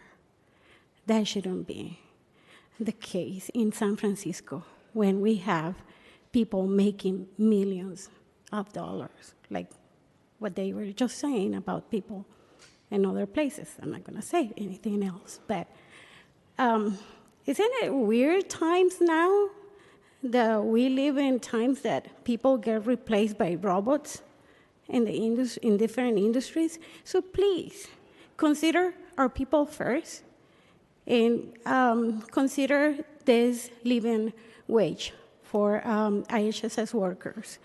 We need them. I know my members would not be able to participate in the community.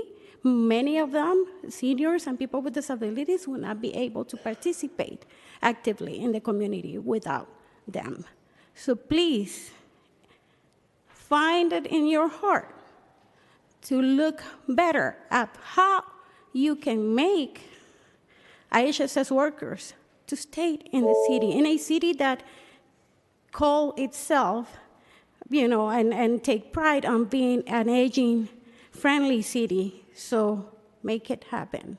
Make it friendly for aging people and people with disability. Thank you. Thank you. Next speaker. Hi, my name's Cindy Banco. I'm a 28-year employee of Kaiser Permanente, and I'm here in support of the resolution sponsored by Supervisor Norman Yee. The real urgency here is that these 900 jobs that are being outsourced is only the beginning for Kaiser. We're seeing a very assertiveness, very aggressive leadership at Kaiser. Norman Yee spoke about the 18 employees recently given layoff notices at Manteca Kaiser. The union had 1 hour notice before these folks were getting pink slipped.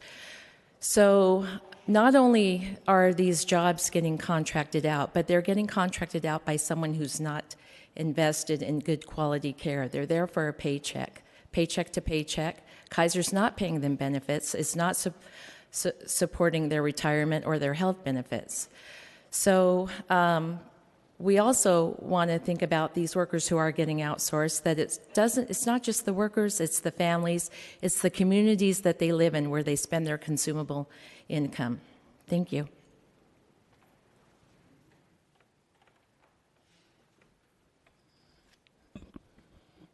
My name is Linda.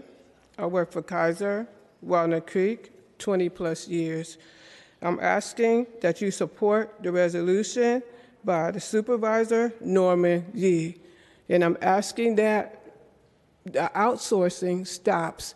We're not just looking at outsourcing small things. Whatever Kaiser decides to outsource is a large thing to us because there's employees in place that need those positions, that need those jobs to support their families. I think it's very wrong to try and take working people and put them in a place to where they now have to try and ask for public assistance when they have no intentions of living their lives that way. It's very important to allow people to live their lives the way they choose to live their lives. The working class should stay the working class. They don't want to be placed in a place where they are placed into the system and asking for any type of assistance to keep their homes, to keep their families, to keep their health care. I think that's very wrong. And I'm glad to come speak to this honorable panel on today because my thought is that you would support this resolution to make lives better instead of making lives worse, and that you would use the authority and power that has been entrusted to you, that you would use it in that way to make lives better instead of worse. One thing that has been outsourced by Kaiser is the newborn hearing screening, where the babies get the hearing test before they leave the hospital to ensure that the mother and father are not taking home a child that cannot hear, that's deaf from birth. This has been outsourced. I have asked that since this was a choice to have total strangers handle these newborn babies in the nurseries, that the families be notified that this is not a Kaiser employee that is taking care of these infants. But there are other areas outside of this one, but this one hits home because I have a child that's disabled. But again, I'm asking that this honorable panel consider making lives better instead of worse, and that you use the power and authority that you have been given, that has been entrusted Thank you, ma'am. Your time's up. To make a good decision. Thank you. My name is Carl Kramer, San Francisco Living Wage Coalition, and we are in a serious crisis. We have a severe labor shortage all across the country. At the airport, we're hemorrhaging workers. We're losing experienced workers. There's people that are, constantly need to be retrained. This is a threat to the flying public. This was a message we brought to the Board of Supervisors prior to September 11th, 2001, when workers there were getting paid $6.75 per hour. And history bore us out that you can't scrimp on having, the best possible for the safety of the flying public. Also, with the social infrastructure of this city, you can't fiddle while San Francisco burns. We are losing experienced caregivers. People are being displaced out of the city and commuting back and forth from Manteca, Tracy, and Stockton. They're at the point to say, okay, San Francisco, you got a higher minimum wage, but it's no longer worth our expense and time to be coming back to take care of the elderly and infirm. We're losing IHSS home care workers. We're losing workers from the homeless shelter. Every project that you have is going to be costing more because you're losing experienced workers. You've got to take action. You've got to bring up the wage, and 50 cents per hour doesn't cut it. We are demanding at least $1.86 above the minimum wage. You need to bring up the wage rate in the minimum compensation ordinance, and for the airport, for IHSS home care workers, for nonprofit workers, for CalWorks parents. Thank you. Thank you for your comments. Next speaker, please. My name is Alice Lindstrom, and I live in District 11, and I'm here representing Living Wage Coalition. But today I am going to read a statement by Denisha Floyd, who is also a member of Living Wage Coalition, because she had to leave because she had to pick up her child from childcare. This is what she wrote.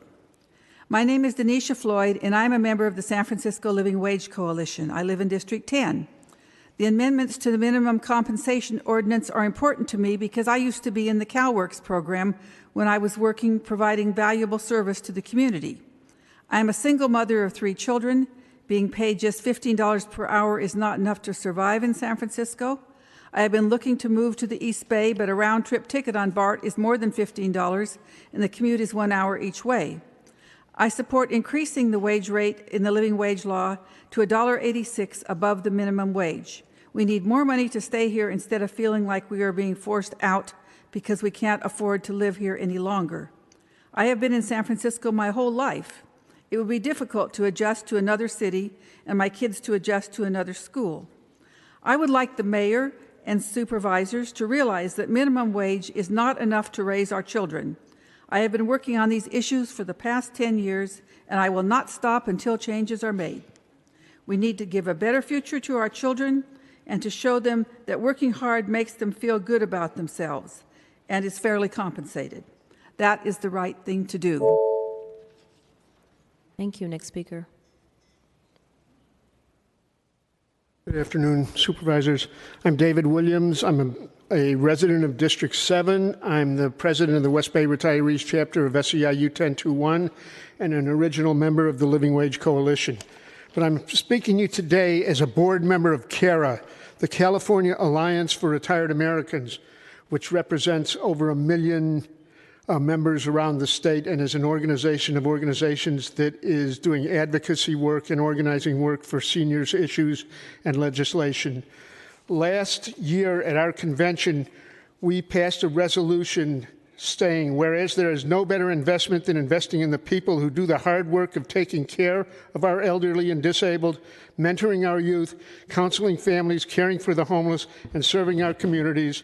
And whereas the San Francisco Board of Supervisors are now considering amendments to these laws that would raise wages of thousands of workers, including nonprofit workers and in-home supportive service home care workers, to $1.86 above the current minimum wage, we then resolved and sent a letter to every member of this board and the mayor's office urging that to happen. That was a year ago.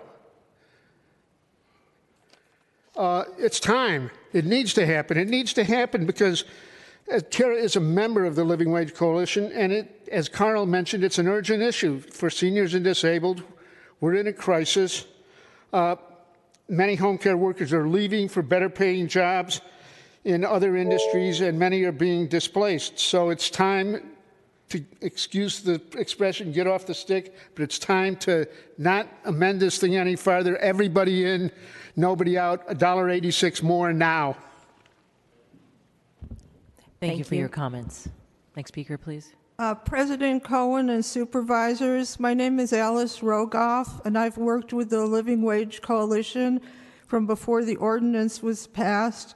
I'm also an officer of the San Francisco chapter of the Coalition of Labor Union Women, and you know this ordinance affects women largely. And when I was with the Living Wage Coalition formerly, I interviewed many of the people whose lives were very much improved by the ordinance. But you know, many have been left out, and how expensive this city is. And I've gone over the years to meetings to talk to supervisors and the mayor, and I've often been told that there's so many things in the budget, that there are many good reasons to fund various things, and then the living wage won't get funded. But you know, this is a very good reason to fund, and I hope that you will do this and raise the wages. Thank you. Thank you. Next speaker, please. My name is Ann Jane. I am also a member of the Living Wage Coalition and a member of Church Women United, which cooperates with the Living Wage Coalition. We are a coalition of 40 mainline churches, which send our newsletter to over 100 churches in the city. We support the rewarding of the left out workers with a living wage for their very vital and necessary work that they do for people in this city.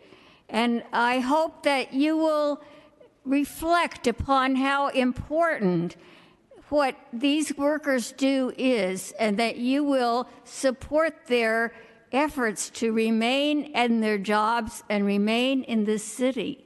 Thank you. Thank you for your comments. Next speaker, please.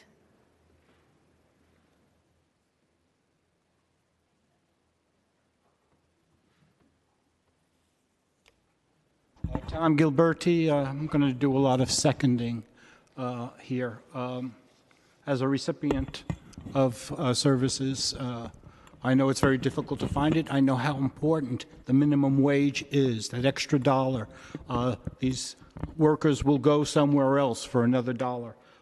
2 years ago, an electrical engineer at a building downtown hired an assistant for $20 an hour.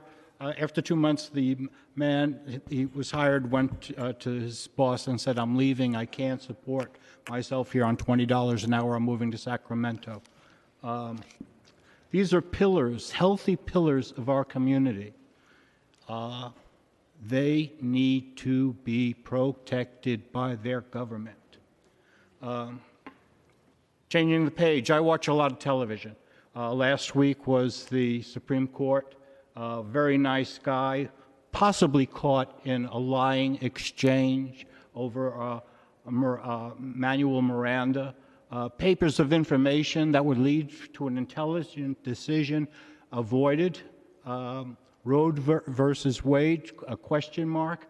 I was born in 1950. I remember when I was 7 and 8 years old, again, before I knew what sex was, knowing that women, young girls, good girls, died of abortions. We don't need another corporate pretender. And one question I would like to ask him would be, what do you think of global climate change, global warming? We are needing a war effort, but not in guns and bullets. We need smarts here in the city to protect these neighbors. These are our neighbors. Just like the BART member drivers when they went out on talking about a strike. They are parts of our healthy communities. We need to protect ourselves. Thank you. Thank you. Next speaker.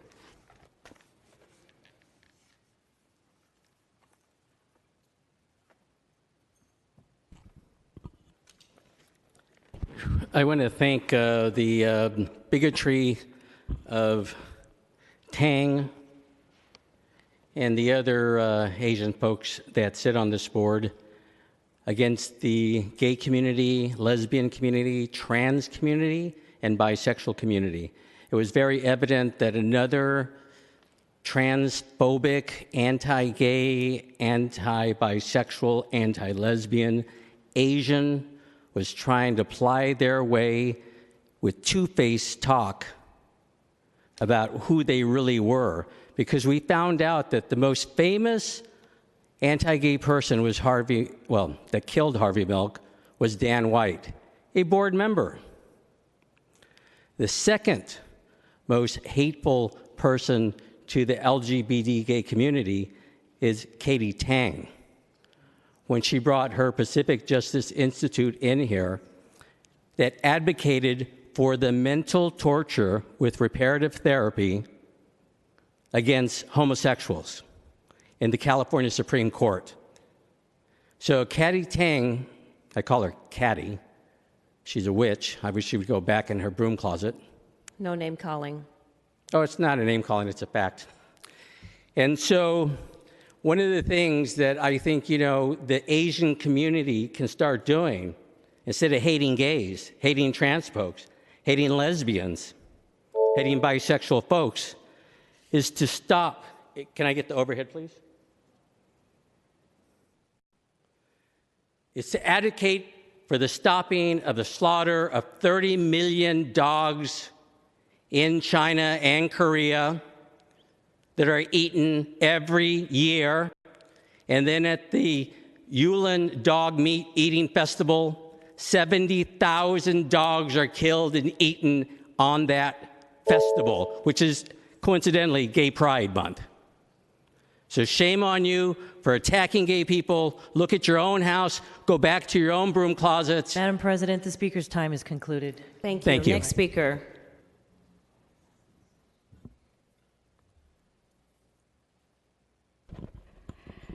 I'm Ellen Sang. The mayor and President Cohen, you are the only two officials who can appoint the Board of Appeal members. State Regulation 108.8.1 and California Building Code 1.8.8.1 require local appeal board whose members shall be knowledgeable in building code regulations and ordinance. Board of Appeal have 5 members, but 4 has no knowledge in building code and local ordinance per their own profiles. Only Mr. Fong has the qualification, but he has been the member since January 30, 1986. In one of the appeal hearings, the permit applicants and architects practiced the land survey without required license. State agencies issue letters citing the violation, but BOA and DBI support this architect's illegal act because the permit applicants state that they have connection with city and DBI officials. They can circumvent the codes. Commissioner asked Senior Building Inspector Joe Duffy, survey was done but not produced. Shall we be worried about that? Duffy, I would not be. We have to put our faith in the design professional. Is it sprinkler? Duffy, I believe the garage would have been sprinkler, but after the hearing, Duffy emailed me, no sprinkler for the garage. One commissioner stated the project and plan were too complicated. Another deferred to Mr. Fong. Mr. Fong stated the building and planning reviewed the dimension. They are satisfied with that. I am satisfied with that. Then all members use the rubber stamp to support DBI's approval based on the inaccurate and invalid plans. The BOA members are using the powerful position to hear and decide cases without qualification. We, the public, want to know, are you going to appoint BOA members who must have the qualification and replace the unqualified members? Thank you. Because the decision is affecting many people's property and lives. Thank you. Thank you. Next speaker, please. Thank you, President Cohen. Good evening, ladies and gentlemen. President Cohen, my name is Winship Hillier. 17 years ago today, 2 large airplanes crashed into some skyscrapers in New York, which then mysteriously collapsed. It's helpful to look, well, it's been said that this had repercussions that were felt around the world, of course, that's a cliche, but it had repercussions that were felt specifically here in San Francisco. Why would that be? San Francisco is 3,000 miles away. It's on the opposite side of a continent, on the opposite coast. Well, let's look at the circumstances around these that were present at the time. A prominent psychiatrist said that involuntary outpatient treatment was a lightning rod issue. That's a quotation at the time. A lightning rod issue. And subsequent to it, what happened? The Patriot Act was passed. The Patriot Act, among many other things, changed the Foreign Intelligence Surveillance Act of 1978. It amended it to take away the requirement that electronic surveillance under the Act be conducted for foreign intelligence purposes. Electronic surveillance under the Act can now be conducted for almost any reason. I don't have enough time. Madam Corvillo. Thank you for your comments. Are there any other members of the public who would like to address the board during general public comment? Madam President. Thank you very much. Thank you. Public comment is now closed at this time. Madam Clerk, could you please read the items 29 and 30 on the adoption without committee reference calendar? Items 29 and 30 were introduced for adoption without reference to committee. A unanimous vote is required for a resolution on first reading today. Alternatively, a supervisor may require a resolution to go to committee. Right, thank you. Colleagues, are there any members that would like to sever any of these items? All right, seeing none, colleagues, can we take the same house, same call? Excuse me? Peskin is not here, thank you. I just want the record to reflect that we do not have the same house, so we will need to do a roll call vote. On items 29 and 30, Supervisor Ronan. Ronan, aye. Supervisor Safai. Safai, aye. Supervisor Stephanie. Stephanie, aye. Supervisor Tang. Aye. Tang, aye. Supervisor Yi. Aye. Yi, aye. Supervisor Brown. Brown, aye. Supervisor Cohen. Aye. Cohen, aye. Supervisor Fewer. Aye. Fewer, aye. Supervisor Kim. Kim, aye. Supervisor Mandelman. Mandelman, aye. Supervisor Peskin? Peskin is absent. Madam President, there are 10 ayes and 1 absence. Thank you very much. These items pass unanimously. Madam Clerk, is there another item? In memoriams, Madam President. Thank you. Today's meeting will be adjourned in memory of the following beloved individuals. On behalf of Supervisor Stephanie, for the late Mr. Stephen Kendrick and Mr. Michael Robert Painter. On behalf of Supervisor Peskin, for the late Mr. Joe Rosenblatt and Mr. Michael Wong. A motion made by President Cohen on behalf of the entire Board of Supervisors for the late Mr. Joe Tatui. Thank you. Colleagues, can we take this without objection? Thank you. These resolutions are adopted unanimously. Madam Clerk, is there any other business before this body? That concludes our business for today. All right. Thank you very much. We are adjourned.